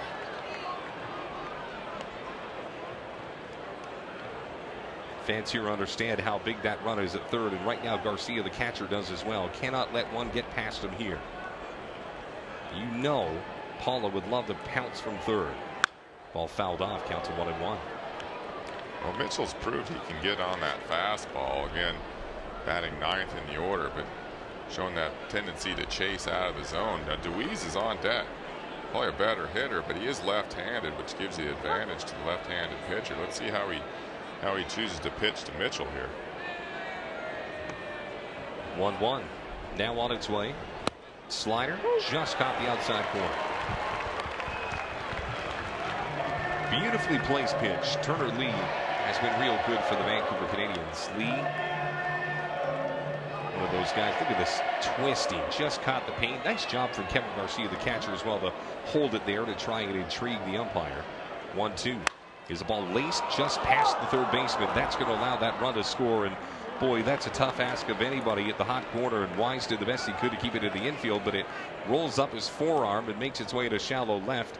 And here's the bottom of the order. The guys, the 7, 8, 9 that come through, and now Eugene up 3-1. Yeah, he tried to backdoor slider him again. That breaking pitch away just off the outer third, but he again got around it, caught back the middle of the plate, and again hit hard by Mitchell. They keep taking advantage of these misplaced breaking balls. Sure do. And look good doing it. And they need to, as everybody in their division to the south is winning tonight. So they cannot afford to drop a game with only a week to go in the season to all of a sudden be 3 off the pace. So this for Eugene is a must-win game. Canadians simply try to extend their winning ways to 4. Lee offers up a pitch in for a strike. Count goes to 0-1. It's frustrating in those moments when you can make up a game on the whole division, but I think for the Canadians it might be too little too late in this first half. So you simply just build a little character here for the Canadians. Not to say this game's over, but just you're seeing the resolve of Eugene tonight as well. Eugene hasn't put a ton of pressure on Vancouver, but when they have put runners in scoring position, they found a way to get them in. That's really the difference in this ball game so far. Canadians, of course, having trouble at home this season. We'll get into those numbers in a minute, but yet the attendance record numbers. Pitch is swung on and missed, and the count goes to 1-2. Hard to believe it, because you would think that the Canadians would thrive playing here at Scotiabank Field at Napier Stadium, and in years past they have. They've always had one of the best records in the Northwest League at home, 22, 23, 24 wins a season. It's just like that, talking in the pregame show, lose 9 in a row, then go beat the first place team and sweep them. I mean, it's just baseball. Swing and a miss. The inning's over, so Turner Lee gets his first strikeout. But the Canadians, well, they got a little bit of work to do. Eugene scores a run in the 8th. They just got 1 second to go in the 9th. And all of a sudden, we go to the bottom of the 9th. Canadians down 3-1 right here on Shaw TV.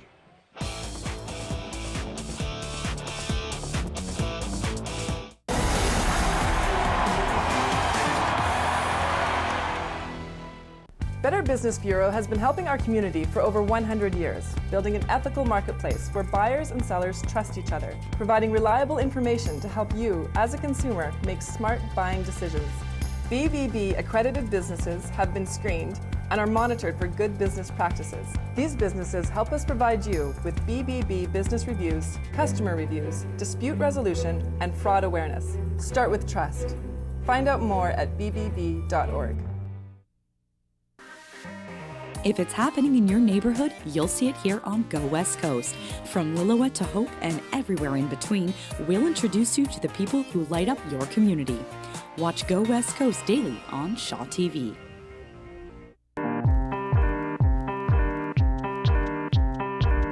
It's where you live. Shaw TV, your local voice.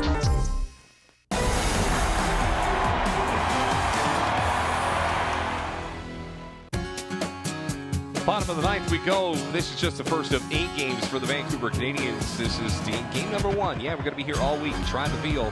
Speaking of that, the famous chicken, not veal, the other one, meat. Presented to you by BC Egg is going to be here on Monday, July the 20th.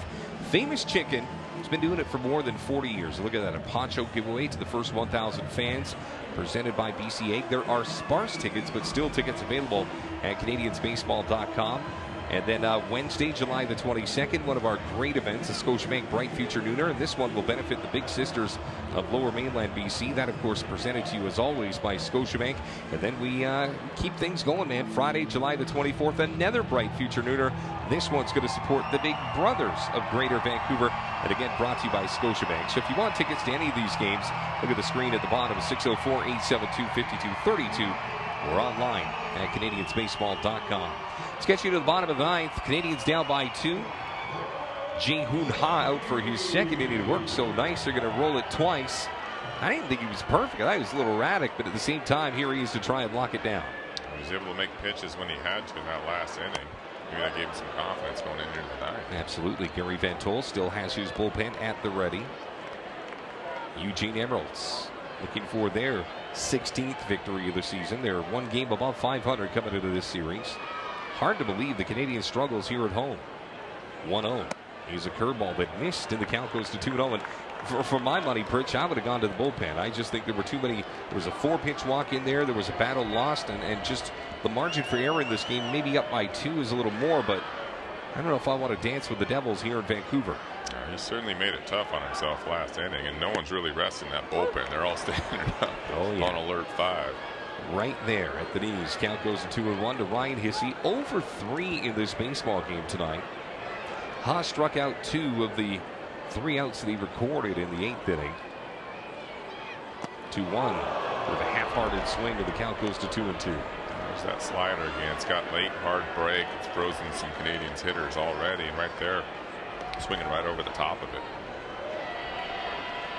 And yeah, there's such bite to that pitch. Starts at the belt buckle, ends up at the shoelace in a matter of a blink of an eye. 2-2 is hit a very shallow left, and boy, how about that for a 2-strike piece of hitting as Ryan Hissey claps his hands together. He's got himself a leadoff single, and away we go.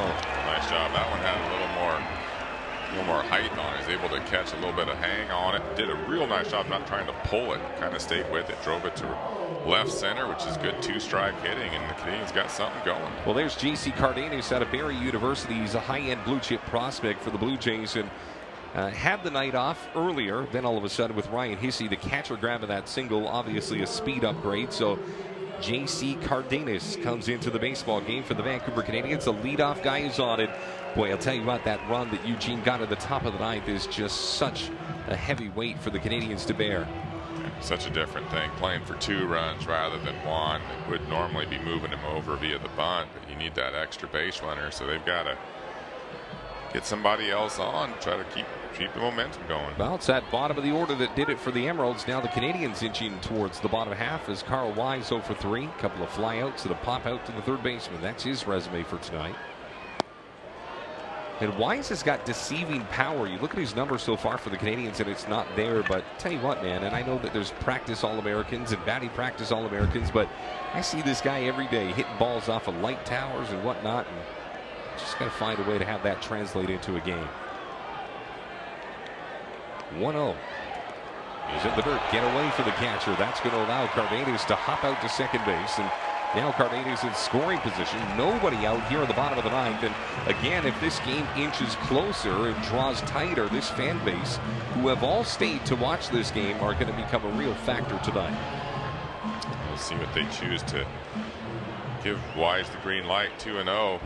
Could give them the take here, trying to get that tying run on base to see if they can't manufacture, move these guys around. It's the beauty of sticking around to the bottom of the ninth. Sometimes you get rewarded for your loyalty. Ball hit out to the second baseman. Should be the out as it's picked up, throw over to first, but that does push Cardenas over to third base. So 1 out, Canadians with a runner at third as Carl Wise is now 0 for 4, but he gives way to Earl Burrell the third.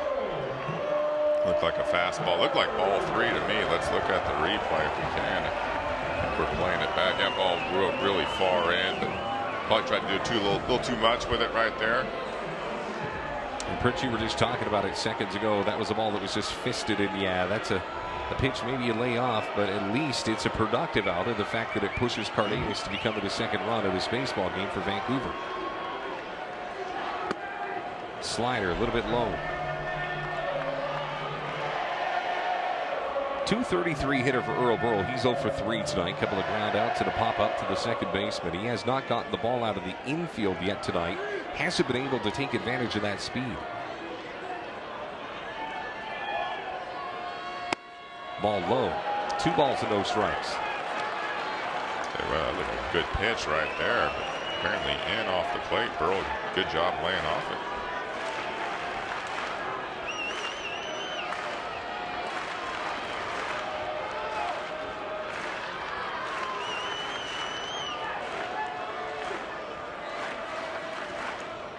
There's a ball scorched into left. Long run. Will it be caught? It is going to go over the glove. 1 run scores. Earl's chugging into second. He's got himself an RBI double. And the Canadians are back in business here at the bottom of the ninth. Boy, clutch hit by Burrell right there. Looked like a fastball down in. Just dropped the head on it and showed that speed. Tie and run now at second base. I'll tell you what, man, a couple of feet to the left, and we might have all been screaming, hey, y'all. That ball was right out towards that short porch and left. And all of a sudden, the tying run for Vancouver out at second, and the walk-off run steps into the box. Good job by Burrell being patient there. Really made Hawk come to him, got something he liked, and drove it over in the left center gap. And in business. Absolutely. Well, Gary Van Tol, for whom the bell tolls, as the bullpen's going to be summoned.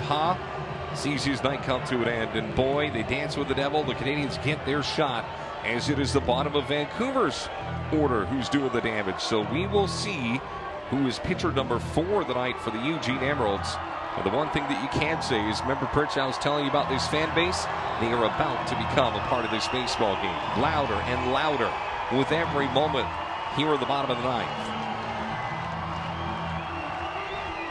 Yeah, this is the time right here. Bullpen coming in, got the lefty coming in. Any ball in the dirt right here gives a chance to move that guy up to third base, put even more pressure on this Eugene ball club. And again, remember, they're only 2 games out of first place. This is a very big game for them, probably bigger than the Canadians were playing nice and loose. Well, it makes you think back to the 8th when, of course, Atkinson and Hurley were both frozen on sliders. Canadians stranded runners at second and third, but man, I'll tell you what, If you are watching this broadcast tonight on Shaw TV, I'll tell you, I wish you could be here in this venue. It is loud, it is raucous. You got fans of all ages. Rally caps are on. They're cheering, they're screaming. They don't even know who's coming up to the plate yet. Don Andrews, the PA announcer, hasn't even announced them, and yet this fan base still enjoying the game. There's a rally cap right there. That's the beauty of a cap as well. It's a playoff beard. That's the Oh no, that's the rally shark. Very good. I was just showing my kids the rally shark today. Absolutely, man. Look at that. There's a young child that put a little effort into a sign. Love it. And somebody that found something in the bin at Value Village. All right, we can't win them all. All right, Jae-Hoon Ha exits stage left. And all of a sudden, the bell tolls for another guy. Look at the fan. There's a guy with a cowboy hat as well. You know what? This is a problem, Truck. You can show me fans. I'll pick everybody apart. There's no problem. But what I will say is enter Tyler Petzmeyer. Meyer, 6'2", 210. He's a big cat as well. Hard throw left-hander that comes in at a key moment of this baseball game out of Omaha, Nebraska. Oh, they feed him the cornbread down there. Now he comes in trying to snuff out the Flames.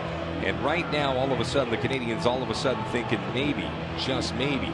Look at this ballpark tonight, Pritch. I tell you, man, it's beautiful. That is about as good as it gets. And could you imagine what it would be like if a sea of black, white, silver, and red rush the field after the Canadians get their 2 more runs here? There's another rally cap.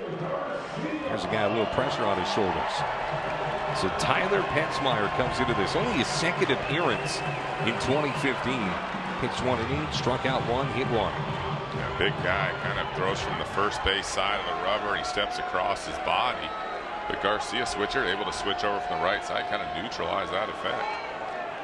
Garcia tonight looking for his first base hit, 0 for 3. Petzmeyer kicks and fires. Pitched low, called for a strike, and the count goes to 0-1. I think Garcia's been back there for 9 innings catching. He's got a better understanding of the strike zone than anybody else.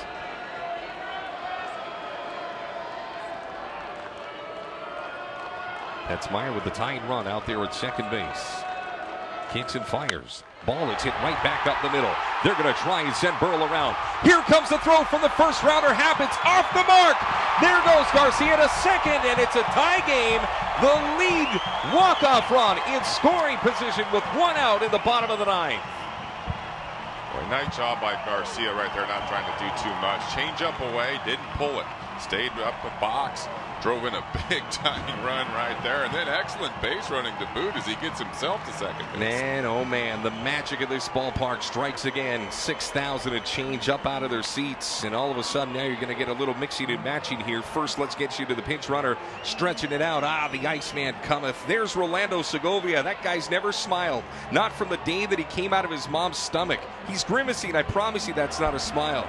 He's the toughest guy on ice. That's why he's called the Iceman. And now, off the bench after sitting idle for 8.5 innings, here comes Lane Thomas. Thomas with a towering home run in last night's defeat of Everett. A 3-run job, and all of a sudden, after laying dormant for about 2.5 hours, Lane Thomas is asked to do one thing: grab a base hit that sends this stadium into a frenzy. 3-3, bottom of the 9th, but the Canadians, they're not done yet. They're trying to make this winning streak 4. They have set the table. Petzmeyer kicks and fires. Fastball low, and the count goes to 1-0. You know, Petzmeyer has got a real nonchalant delivery to the plate. Yeah, it's got to be tough on lefties, but able to keep throwing right-handers up off of him. I mean, he really steps across his body. Got to be tough to pick up, but these righties seem to be seeing him pretty good. Segovia, the pinch runner out at second, is the walk-off winning run here in the bottom of the 9th.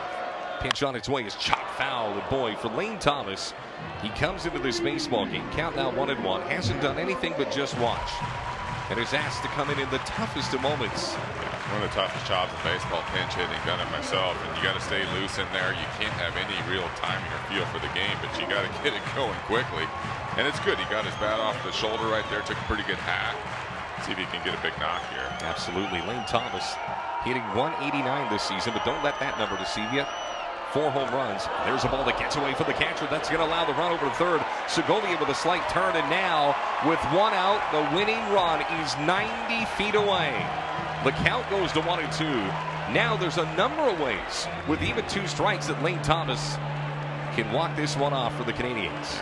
Big pitch. I mean, he did swing at it, which was bad for the Canadians, but by sneaking by, now you got to bring the infield in. If you're Eugene, you got to cut off this potential winning run from third base. So a little flare, high chopper. All he's got to do is beat this ball out, and the C's walk off. Well, how about this? The infield for the Eugene Emeralds has drawn in. They know if it gets through the infield, this game is over.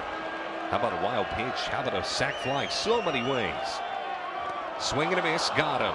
And Thomas is going to hustle down the line. The catcher will freeze that runner at third. And boy, for Thomas, that's a tough break.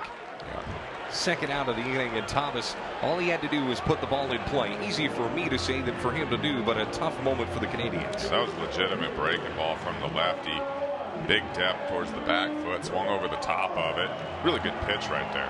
Well, I'll tell you what, man, Andrew Guillot's one of those dirt dogs. He's the kind of kid you find in the sandbox playing baseball by himself, doing anything to get a game on. And here with 2 outs at the bottom of the ninth, it is exactly what you dream of as a child. Andrew Guillot living it right now for the Canadians. Pitch on its way. Fastball up in the zone, called for a strike. Count goes to 0-1. You know, all the pressure, I should say, is on the catcher for Eugene right now. Make sure he blocks that big breaking ball because it's not easy. Pritch, you ask, you might get that. You never know, brother. 0-1. Is the ball hit right back to the pitcher? We're going to go to extras in a 3-3 baseball game. Well, the fact the Canadians got it to extras is good. But twice they have left the walk-off run 90 feet away. 10th is next right here on Shaw TV.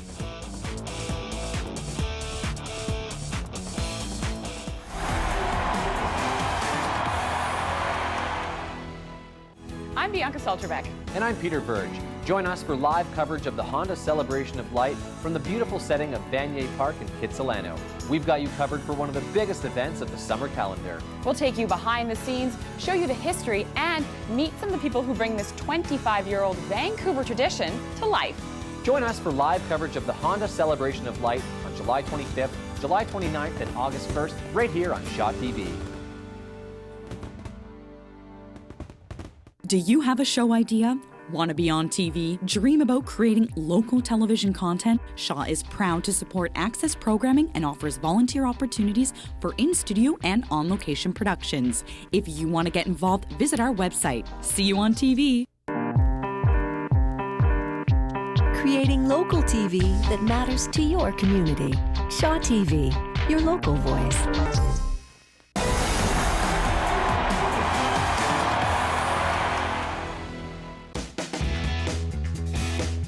Both teams have had their chances in this one to lock it up. As you look at the sun setting here and those lights, yeah, they're taking over responsibility for the rest of this night. There is Andrew Case, the pride of the Maritimes, the Canadian-born closer for the Vancouver Canadians. I think recipe simple here. Throw up 0 in the top half of the 10th and let the chips fall where they may at the bottom. The Vancouver Canadians in extra innings this year, just their second extra inning game. They're 0-1. They lost 1 game in Salem Kaiser, and aside from that, not much to it. Whereas you look at Eugene, they have won the only extra inning game they've been in this summer. Yeah, now you get the advantage of being the home team, bringing your closer, and Andrew Case has been outstanding. You can expect him to pound the zone with a fastball slider mix. It's a Prairie Baseball Academy product. Drafted by the Blue Jays, and he's done very well for his 2 years now. Now they found him out of the Tournament 12, which is a tournament for, put on by Roberto Alomar. And as you look at Kaser, boy, he's got a legion of fans back in New Brunswick and all parts of the Maritimes. They're always tweeting and texting. They always want to get anything Andrew Case. It's a big deal for a kid for the Maritimes to find his way into the Blue Jays organization. So the numbers on Case are awesome. This is his 13th appearance, an ERA of 1.46, and he's looking for his 6th save of the season. Well, actually, no, he'd qualify for the win if we pull one out of the fire here. So let's just see how that goes. No wins, no losses for Kaser this season, and he's going to get the top of the order. And I can tell you this, man, the Canadians, they had their chances, but the fact that we're in the 10th also a testament to their resiliency as well. Yeah, they got to like where they are right now. They've got the guy they want on the mound in a tie game, and they get that last at bat. All right, so 2, 3, 4 in the order. It'll be Frandy De La Rosa, Ian Happ, Eloy Jimenez. That is what is projected. I don't think those are guys that Gary Van Tol is going to toy around with here. They've been pretty productive this season. J.C. Cardenas will stay in the baseball game.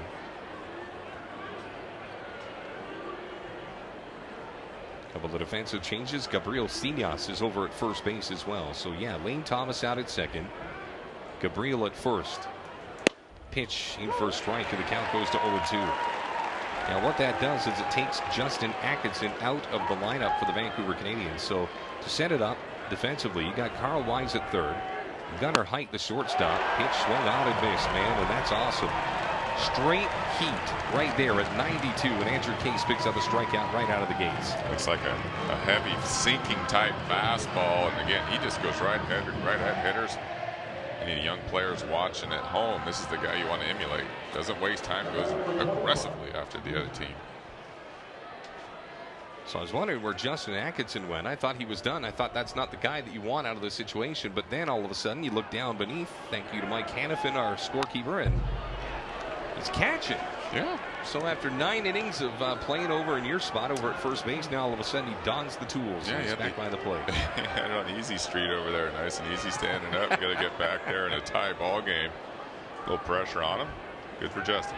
0-1 on its way. Swing and a miss. Boy, this is what you want from a closer. No guff. Just straight, here it is, my best against your best. And then 3-3 game of the 10th. Set the tone. It's a new baseball game.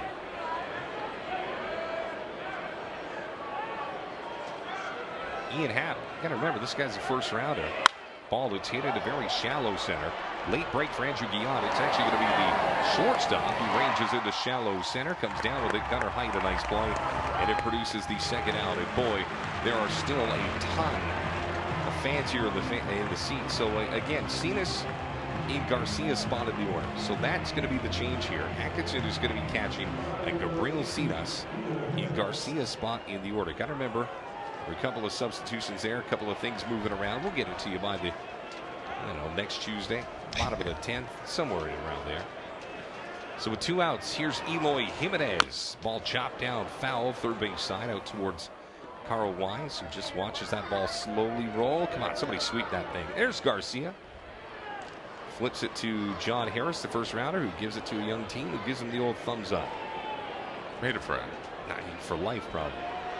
I got a great Jack Moore story one day. I'll tell you about that ball. The old ball should be Hall of Famer. High chopper. Back to Case. Oh, look at the athleticism, the big fella. And then short hops, but Gabriel picks one out of the dirt. And boy, I hope Andrew Case is buying Cinas a little bit of lunch tomorrow, because that could have been ugly. We have played 9.5. We go to the bottom of the 10th in a 3-3 barber. Look at this one from Case. As Don Taylor would say, but a nice pick from Cinas. We'll see you at the bottom of the 10th. 3-3 right here at Scotiabank Field.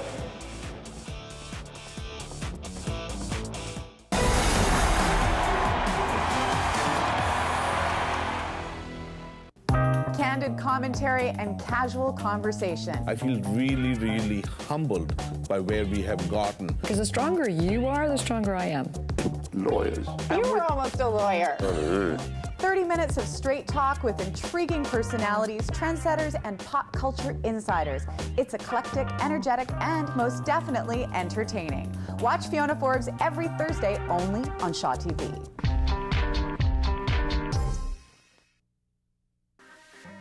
Food, fashion, fitness, and so much more.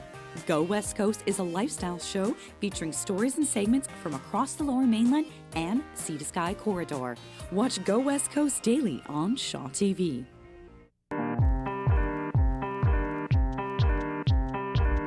It's where you live. Shaw TV, your local voice.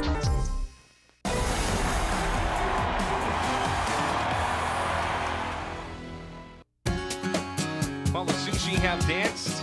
The groundskeepers have danced. We've had everything.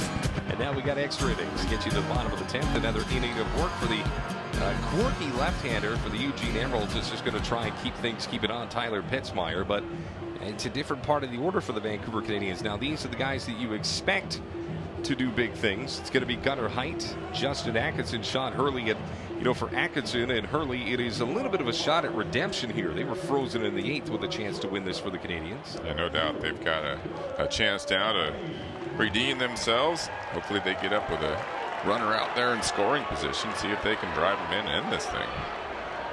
Well, every guy that steps into the box, potentially the winning run. Fastball in for a strike, and the count very quickly goes to 0-1.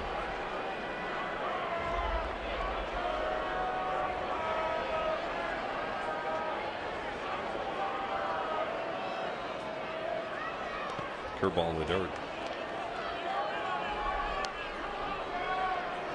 I'll tell you what, somebody's going to have to do something spectacular here in the bottom of the 10th inning for me not to still say that our player of the game is John Wanley. Yeah, he was outstanding. 7 innings tonight. Yeah. Great job. Yeah. 1-1. Inside, 2 balls and 1 strike. And be real interesting if they can get the leadoff guy on here. When Vancouver scores first in a game, they're 7-7 this year. When Eugene scores last, they're 9-5. Go figure. 2-1. Pitch on its way. That's a little bit low as well. Count goes to 3-1. These two teams will be right back at it tomorrow at 1:05. No rest for the wicked as these two teams will do the A&W Family Fun Sunday. 3 balls and 1 strike. Height is 2 for 4 tonight. There's a pitch that's low. So how about that? The winning run draws a lead-off walk, and now all of a sudden the chess match resumes. Interesting decision now for Schneider over there at third base. You got your power hitters coming up. Do you take the bat out of their hands, try to move the run over via bunt, or do you let them swing away? Ooh, I know buddies that would say bunting is the root of all evil, but I also think in the bottom of the 10th at home, I think you play that percentage just based on the fact that if it doesn't work out, you're still going to get your kicks in the 11th. That's just me. All right, here's Justin Atkinson. I don't know if Atkinson's been asked to bunt a whole lot in his career. Big, hard-hitting power guy. And he did square to bunt, but pulled back as that pitch was low and away. So the Canadians showed their hand, and now we'll see what Eugene does. There's the walk-off right there. Gunnar Height on it first. There's the guy with the pressure of the entire game on his shoulders. Tyler Petzmeyer, just his second game in the Northwest League, second inning in the Northwest League. Snap throw to first, and boy, I'll tell you what, just getting back was Gunnar. Gunnar should just have a one-way lead right now, trying to bunt him over. No need to stretch it, but that was close. You're going to see those infielders crashing hard from third base and, of course, at first as well. Atkinson squares, tried to bunt, and it goes foul. And the count goes to 1-1. A lot of people would assume that bunting is one of the simplest components of playing baseball, but not the easiest, even at the pro level. No, and you're right. I mean, a guy like Justin's often in a part of the order where you want him to swing the bat, so he doesn't get a lot of practice at this. But it's still something they do need to learn how to do. Should he ever make it up to that big league level, he may be asked to do it. So he's got to get this ball down. On a night where the Vancouver Canadians can put a real stick into the spokes of the wheel that the Eugene Emeralds are trying to pedal with. There's a pitch that's low, and the ball is called for a strike right at the knees, maybe a little bit lower, and Justin Atkinson all of a sudden behind to this at-bat. Yeah, tough pitch to bunt. Started big depth on it, starts out at the letters and ends up a little below the knees. Questionable call, I'd say, but now Justin in a hole. Well, the bunt probably taken out of the equation. Now it is just your best against his best. The left-hander Fitzmeyer offers up a pitch that is hit foul up towards the Hard Rock Casino Vancouver barbecue picnic in the park. A souvenir down the line. There you see the Eugene Emeralds bullpen and a sweet haircut as well. I think they call that a cameo back in the days, back in the early 90s. Big Daddy Kane wore that. Bobby Brown then made it into a Gumby where he cut half of it off and it went on the 90-degree angle. I think I tried one of those once with a bunch of hair gel, and my dad told me to sort myself out. 1-2 again. Inside, boy, almost got away from the catcher. A nice block there from Alberto Bonillo. That would have got that runner in the scoring position. That's a tough pitch to block. All going in towards the batter's foot. Might lose sight of it for a second. It's got some pretty good bite from the left side. That outfield is played straight up. Happ is efforting a little bit towards left field, assuming that maybe Atkinson will pull it a bit. Creates a pretty big gap in right center. And that's where he exposed them yesterday. Ball chopped out to the second baseman. Taylor made double play. 4-6-3. And right now, 2 outs and nobody on for the Canadians. But again, all is not lost. The league leader in home runs shows up. And boy, Atkinson hit this one on the button with 2 strikes. But you can't get a Taylor made ball better than that. De La Rosa gets into the shortstop, Paula, and it was easy peasy. 1-2-3-zy.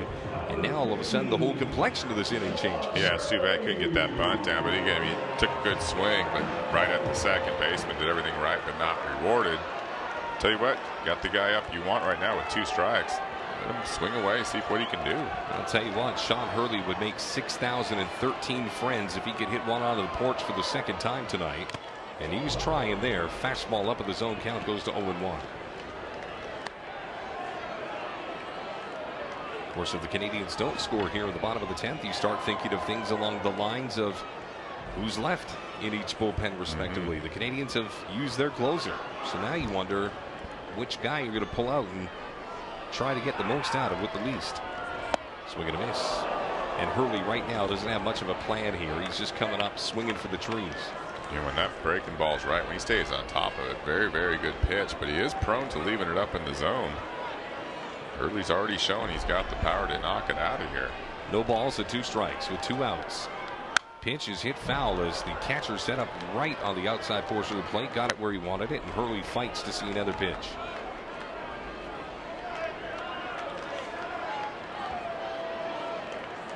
Infield all playing back. Hurley not the fleetest of foot. Not known for that either. Pitch in the dirt. Count goes to 1-2. Well, this will end up being one of the last games in North America tonight. As yeah, all the Eastern teams have all gone to bed, and all of us here are in extra innings tonight in Vancouver. 1-2. Chop foul. And you know, this is kind of where Hurley's like a cobra. He weaves back and forth, and then a pitcher in a 6, 7, 8 bat or pitch at bat makes that one mistake, and Hurley can make you pay. Yeah, and that's the thing. You just spoiling those pitchers' pitches until you get something you can handle. It's the MO of a lot of power hitters. Get that one pitch and change a game. Only other game in the Northwest League still going on. Salem 1, Tri-City no score. Bottom of the 8th from Tri-City. Again, if Tri-City wins, they're tied for first. 1-2. Swing and a miss. Ball's going to go in the dirt, so the catcher's going to pick it up, throw it down to first. We will see you in the 11th. Pritch. Let's do it. Let's do it, brother. What else are we doing? All right. Got a great game for you. 3-3. Top of the 11th next, right here on Shaw TV.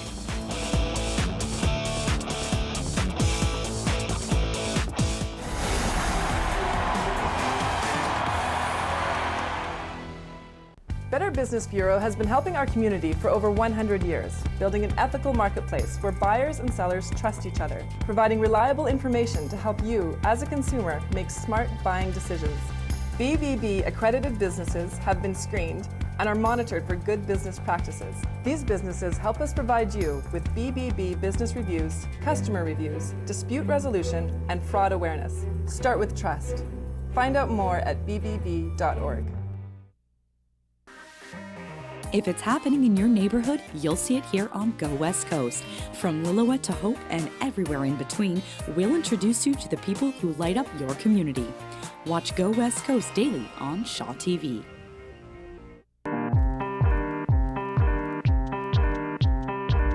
It's where you live. Shaw TV, your local voice.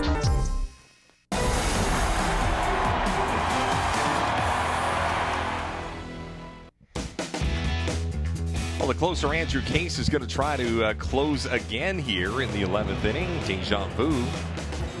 A yeoman's-like effort to all of our camera and crew throughout this ballpark tonight is, boy, Shaw TV hadn't done a game here in a couple of years. They finally signed up for one, and they get the old 11-inning special. Yep. And then some. That's Yep. all right. There's a lot of baseball fans down in that truck, and hopefully they'll see the Canadians walk it off here. Andrew Case up for his second frame, and Kaser was good the first time around. He's going to have to be equally as impressive. This will be his last inning regardless. Yeah, he's not going to be stretched out more than 2 innings, but I like the call. You know, you're at home, got a little win streak going. You got the guy you want out there, and normally you only want him in that save situation, but sometimes you just want to give yourself the best chance to win, and I think this is the right move. There's Andrew Case in the black number 37, the pride of St. John's, New Brunswick. Matt Rose in the box. There's a ball chopped foul. But boy, you know, when the Canadians got that leadoff walk in the bottom of the 10th, you thought that maybe, just maybe, that was the one. There's those Flight Center first class seats down the third base line. You can register online at, of course, flightcenter.ca to maybe get it. One of the best seats in the house. 0-1 is way up of the zone. Count goes to 1-1.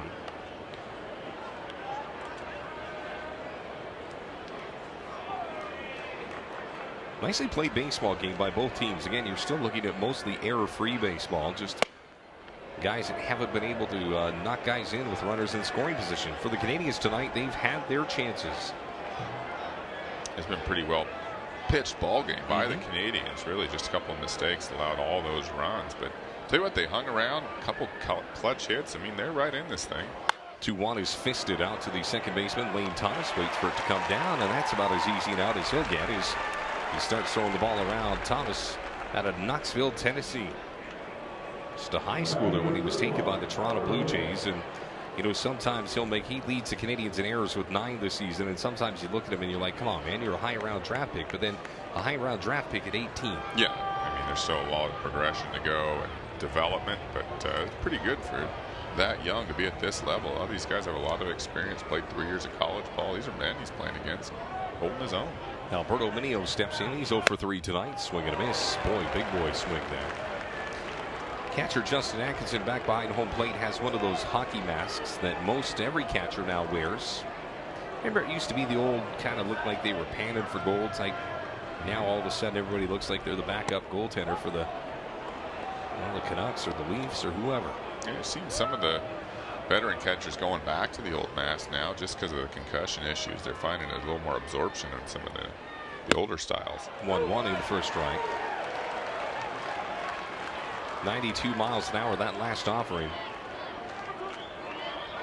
This game started at 7:05. We are a click away from 10 o'clock tonight, almost into the third hour.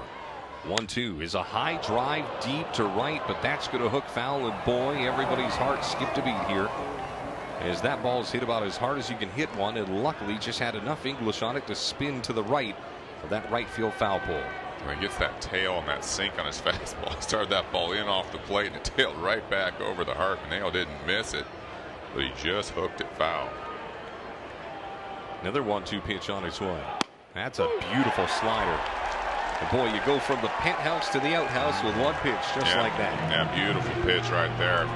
Fastball in that Mineo was all over, and then went to the backdoor slider late, hard cut on it, caught the top of the zone. Well, there it is, man, and it's just there's not a lot of bite to it, but it's the last second. So a minute or 1 second, you're thinking that that's a pitch outside, and as you said, Pritch, then all of a sudden kind of gets you. Kind of gave up on it, and just a nice little cut at the end, right into the strike zone. So now with 2 outs, here's Blake Headley. No relation to Chase as the pitch is inside and the count goes to 1 ball and no strikes. Live coverage tonight of Vancouver Canadians baseball here on Shaw TV. Glad to have you along for the ride. There's a pitch a little bit up and the count goes to 2 balls and no strikes. The old Caser, I don't know what plan B is behind Andrew Case. A couple of guys that maybe could get an inning. Bobby Wheatley's down there and Brandon Hinkle maybe. Fastball missed outside. 3-0. Bottom of the order. Oh, sorry, Chris. I'm sorry. I'm just saying this Headley guy, I mean, he just does not chase out of the zone. Very advanced approach for this age group. See in the background, Gary Van Tol, manager over the third base box. There's a fastball right down the heart of the plate. Caser's stubborn like an old mule, man. You can push the backside of that mule. It ain't going anywhere if you don't want it to. Looking into his catcher. Shakes off one. Here comes the second offering. That's a high drive into right center field. Hurley was playing shallow. Nobody's going to get to that. It's going to bounce off the Keg Steakhouse and Bar. And that will be a 2-out double here in the top of the 11th for Blake Headley. And just when you leave Eugene for maybe dead, they all of a sudden remind you they're a pretty good hitting team. Yeah, Headley, not a guy that drives the ball a lot, but when you get him 3-1, they can give that little extra hip drive in there. Drove it to right center, big part of the park, and still 2 outs, but now a runner in scoring position. And again, that ball just had a little extra carry. You see where Sean Hurley was playing, and of course nobody could get to it. Guillot plays it about as good as you can off the carom, but by the time they get it back in, now John Schneider's going to come out and have a conversation with Andrew Case. I don't know if that spells the end. You got to remember, Case is the closer. He's limited to a certain amount of pitches. But John Schneider, a former catcher himself, maybe sees something that he can help Case with. And there's Schneider working his way back off the field. Gabriel Sinas, the first baseman, with a couple of extra words. may want to come out and see who he wants to pitch to, whether it be Paula, the shortstop, or Mitchell there waiting on deck, because first base is open. This Paula guy, I think you go at him with those fastballs hard in, those sliders off the plate away, he will chase. Well, Paula also has a base hit in his last plate appearance that helped that run scratch across in the ninth as the pitch on its way, swing and a miss. I think that's the meeting about right there, as he's really had trouble with the off-speed pitches. The triple was a fastball out over the plate. Well, they want to show him that fastball up and in and keep those sliders pounding that zone away. Adonis, a .243 hitter this season, as the offering is a slider that misses away. You can always tell when you're in the late stages of the game, some families have gone home, and you've got those fans, the diehards, back behind home plate, and all of them all of a sudden become umpires. 1-1. There's Case with that lead run for Eugene behind him out at second base. Slider missed up. Or pardon me, that's a fastball. It's got a lot of tail to his fastball, and sometimes I can mistake it. Yeah, it's a real heavy pitch. Got under that one, but for the most part, I mean, he really pounds his spots. Really aggressive pitcher. Looks like he's a mentally tough kid, too. He really gets after it. Case has dropped about 10 pounds since the start of the season. Is now the 2-1 on its way. There's a ball hit to center. Boy, Guyot's got a long run to go. He's not going to get to it. There comes run number 4 for Eugene. It is going to be back-to-back doubles as Adonis Paula. You ask who they wanted to pitch to.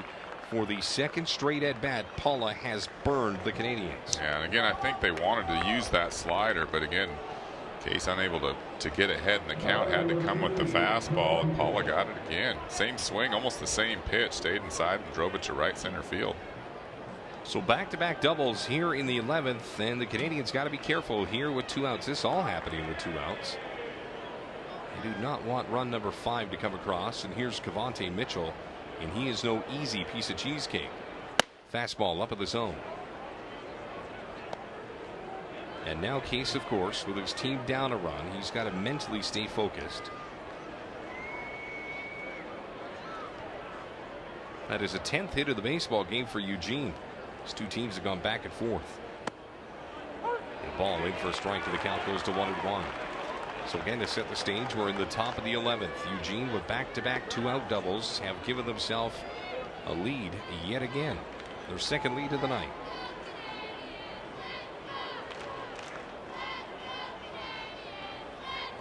One is fouled off. Count goes to 1-2. You know what? In retrospect, Pritch, you brought up a great point that I didn't think of at the time. You look at Paula and you look at Mitchell and you look at what they've done in this game, and Mitchell's looked out of sorts the whole night. And I don't know, even in his outs earlier in the game, Paula looked like he had a plan. And I don't know, maybe the Canadians rolled the dice on the wrong guy. I just think that again, they wanted him to try and chase, but Andrew Case is unable to make his pitches, which he hasn't had that trouble in the past, but got behind, had to throw a strike, and got burned. 1-2 got a beautifully placed pitch. Strikeout number 3. So we will go to the bottom of the 11th. All right, buckle up, Vancouver. Eugene has called us out once again. We'll see if the Canadians can have a little more magic in the House of Champions right here on Shaw TV.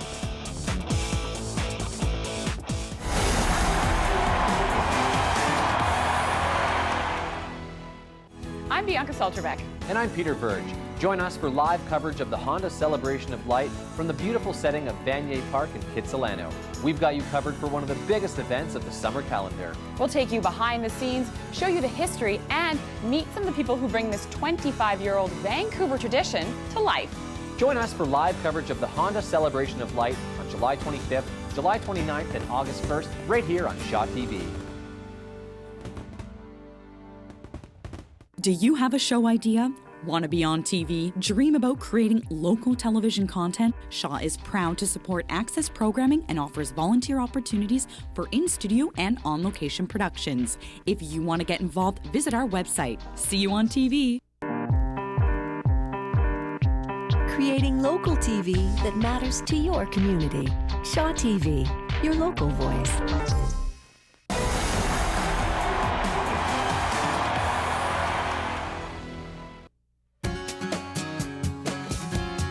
Vancouver Canadians and Eugene Emeralds in a slobber knocker. Don't let that slight, slender 4-3 score get you. Look at the hits. 19 hits between the two of them tonight, and 4 lead changes. And that's That's one thing that you can say when you watch a good baseball. You get a couple of those, your heart stops a few times, and hoping the Canadians' hearts don't break. But right now, their back's up against the wall again. And, you know, full value to the Eugene Emeralds on the road. They had the 8-hour drive up from Eugene. They just finished up a homestand at home, and now all of a sudden find themselves in Vancouver, Canada. And they're fighting hard, man. They look good. And now they go to the bottom of the 11th up a run. Yeah, it's mostly been all the damage done with 2 outs. Some kind of unassuming innings that they're able to get a knock, and then another big knock to knock them to drive that run in. It's kind of been their way they've got to this 4-3 lead. Well, an interesting study comes into the game here for Eugene. Tanner Griggs is a right-hander. No wins, no losses, but an ERA of 7.71. I'll tell you how he got to that. He had 6 outings with nothing. And then 2/3 of an inning where he gave up 6 earned runs. Fastball up in the zone. So his last outing in Tri-City, he went 2/3 of an inning, gave up 5 hits, 6 earned runs, and walked 4. So don't think this one's over just yet. 1 ball and no strikes to J.C. Cardenas. There's a fastball that misses, and the count goes to 2 balls and no strikes. For Griggs, of course, wants to get back into his peak performance where he was prior to that shambles in Tri-City, which happened back on the 12th, so nearly a calendar week ago. 2-0. Swing fouled off. This is Cardenas' first at-bat of the game. Of course, remember, he came in at a pinch running situation. But now in this moment, has to get a leadoff hit and, dare we say, try to help the Canadians to a come-from-behind victory. 2-1. His scorched foul, 2-2. Cardenas on the season is hitting .115. It has been a very tough start to the season for J.C. Cardenas. You keep thinking that he's going to find his way out of the funk, but it just hasn't happened. However, he does have 1 home run this summer. It was a walk-off right here in Vancouver. Swing and a miss. Cardenas goes down on strikes, and the struggles continue for the Barrie University grad. And now with 1 out, the Canadians 2 outs away from defeat, but here comes Carl Wise. Just got a good old fastball right there. Now we got cross-body delivery from Griggs. Very, very deceptive. Able to sneak that one by. Well, again, Griggs, a big Texan kid that throws hard outside of 1 bad game. It's been perfect this year for Eugene. Fastball misses low and away. Count goes to 1-0. Carl Wise in this game tonight is 0 for 4. Earl Burrell, the third. He's on deck for the Vancouver Canadians. Is there anything left? Pitch fouled off. Well, that swing looked like Carl had a little left. Yep. Good pitch right there to hit. Kind of up in the zone. Good ball to drive. Just fouled it straight back. Well, these Canadians and Eugene Emeralds will be back at it tomorrow, 1:05. An A&W Family Fun Sunday. Gates at 12. And the gate giveaway tomorrow is a lunchbox for all the kids getting ready to go back to school. There's the ball into left. That's going to drop. Base hit number 10 for the Canadians. And the tying run is on. And here comes the walk-off. And could you imagine? We think of names like Balbino and, you know, monikers that have always had a place in Vancouver baseball lore. If Earl Burrell hit one onto the porch right now, I think they'd probably give him the key to the city. Would that change your player of the game? Would it change yours? Yeah, because he's doubled in really that's true. tying run. So not a good disagree with you. Sorry, John Wanley. Look at that. Nice, stayed back on that pitch and drove it. And boy, that's exactly what a hitting coach wants from his guys in the box. And you know what? The beat goes on. Good job. Looked like a slider that just kind of hung there a sec. Didn't try to do too much with it. Nice swing. So here's Earl Burrell. Pitch on its way in the dirt. Boy, nice scoop out of the dirt by the catcher. You know, very quietly, Alberto Minio has had a pretty decent game tonight. Burrell 1 for 4. That single was sexy, though. That was no doubt about it. Part of that 2-run inning for the Canadians in the 9th. I don't know if Burrell's got a little deja vu with those red and black gloves. Fans chanting his name. Pitch in the dirt, and the count goes to 2 balls and no strikes. There is Burrell, takes a deep breath, and quick meeting of the minds on the mound. And I always wonder what those conversations entail. I think I know, but basically maybe that's the, what do you think, catcher telling them how they're going to go, or maybe just calming them down? Yeah, I think just giving him a chance. Maybe he saw something in his delivery. Again, he was pretty much throwing strikes to the first hitter, all of a sudden goes 2-0 and misses 2 spots bad. And you go, hey, you're flying open right now. Just relax. Hit my glove. Just calm him down a little bit. You know, ground ball could end the game. Double play depth for the Eugene Emeralds up the middle. Canadians have other ideas. 2-0. Fastball at the knees, called for a strike, and the count goes to 2-1. And Burrell steps out of the box. He didn't like that last call. See a quick conversation with the Canadians hitter and the umpire. Burrell's got to stay out of his own head in this moment and just focus on the next pitch that's coming. Don't think that the catcher and pitcher didn't see the displeasure. Now time is called from the home plate umpire just before the pitch is up. Tanner Griggs has gotten 1 out. He's given up 1 hit and he's struck out 1. A little bit of everything this bottom of the 11th. Eugene up a run. 20 hits in this game, 10 apiece. 2-1 pitch on its way. It's a high fly ball in a very shallow right field. Wise only a couple of steps off the bag, and that is now 2 outs as Burrell comes up empty-handed here at the bottom of the 11th. So the Vancouver Canadians are down to their last bat. And it's an interesting guy as here comes Gabriel Sinas. This is his first at bat. And if you've ever watched the movie Nature League, fastballs, he hits them very far. Curveball, the bats are afraid. Okay. So we're going to have to see if Sinas can make an adjustment here. He did in Everett. He hit a triple that was a catalyst for a 5th run in the 9th inning that helped him get past Everett 5-4. Pitch on its way. Fastball. And I'll tell you what, if he'd have hit that ball in Everett here, it would have gone into the Hayall porch. So you never know. No home runs, no RBIs. And yet here we are in the bottom of the 11th with 2 outs, hoping that Sinas can do something he has not done to this point in the season. There's a pitch fouled off. Oh, it wasn't fouled off. Sorry, went into the glove. I heard something. I thought that that was the bat. Instead, the count goes to 1-1. He was able to recognize that breaking ball running out of the zone and lay off it just in time. Or did he? That replay shows a little bit of a different opportunity there for Eugene. Instead, 1-1. Tanner Griggs, I think, got a little bit of information on that half swing there. As right-hander working for the stretch, needs just 1 more out. Pitch in the dirt. Count will go to 2 balls and 1 strike. Lane Thomas is on deck, and Lane Thomas has 4 home runs, ranks him 2nd on the Canadians in that department, and he's got a flair for the dramatic. He had a 3-run home run in Everett that helped the Canadians again to a 5-4 victory. So there are possibilities here for the Canadians. But right now, Eugene's got the foot on the jugular. 2-1. He's fouled off, so now the Canadians are a strike away from defeat. Hard-fought game. Tough that somebody has to lose this one tonight. Well played on both sides defensively. Like you said, 10 hits apiece. I mean, it's been a very good game. Pretty good.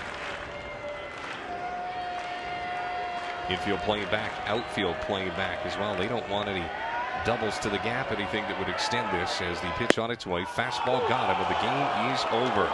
Sinas, a couple of words for the home plate umpire, which will get him nothing. And now it is a sea of green and gray making its way onto the infield as Eugene has snuck out of Vancouver tonight with a 4-3 victory. A wonderfully played game, but a bit of a tough break for the Vancouver Canadians. So our player of the game remains, and he's been our player of the game since about, what, 5th inning, Pritch? Yeah, he did a great job tonight coming out, keeping the Vancouver Canadians in this ball game, throwing strikes, mixing speeds, and yeah, definitely a good choice. Yeah, well, John Wadling, we'll have a chance to chat with him in a couple of moments' time.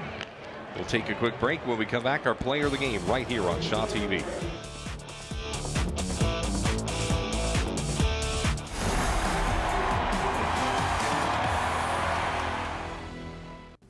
Candid commentary and casual conversation. I feel really, really humbled by where we have gotten. Because the stronger you are, the stronger I am. Lawyers. You were almost a lawyer. 30 minutes of straight talk with intriguing personalities, trendsetters, and pop culture insiders. It's eclectic, energetic, and most definitely entertaining. Watch Fiona Forbes every Thursday only on Shaw TV.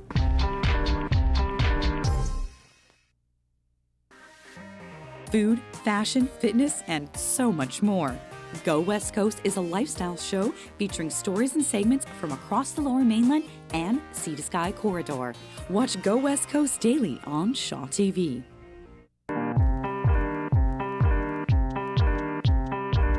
It's where you live. Shaw TV, your local voice.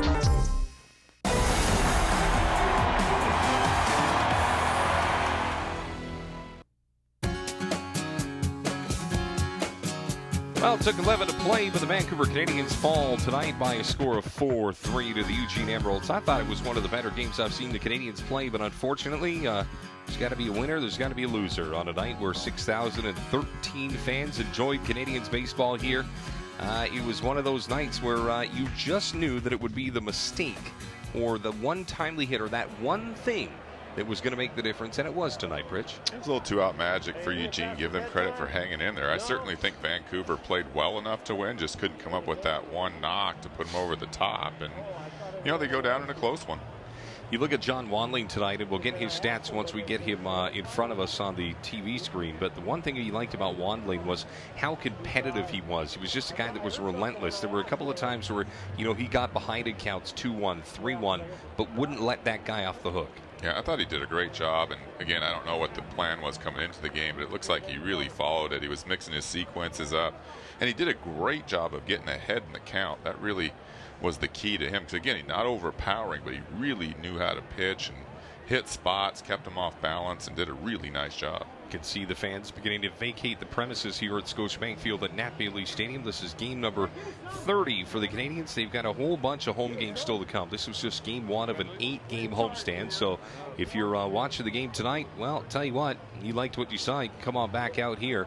Just the second extra inning game for the Canadians this year. They fall to 0-2 in that category. And, Pritch, I keep thinking about the page turning to the second half of the season. What do the Canadians take from tonight's game? Well, what I saw from this team is a team that, they didn't give up. They were down 3-1 in the ninth, able to come back and tie it. And you can see the emotion on the players. I mean, the runner crossed home plate. I mean, he was jacked up, high fives. This team's competing.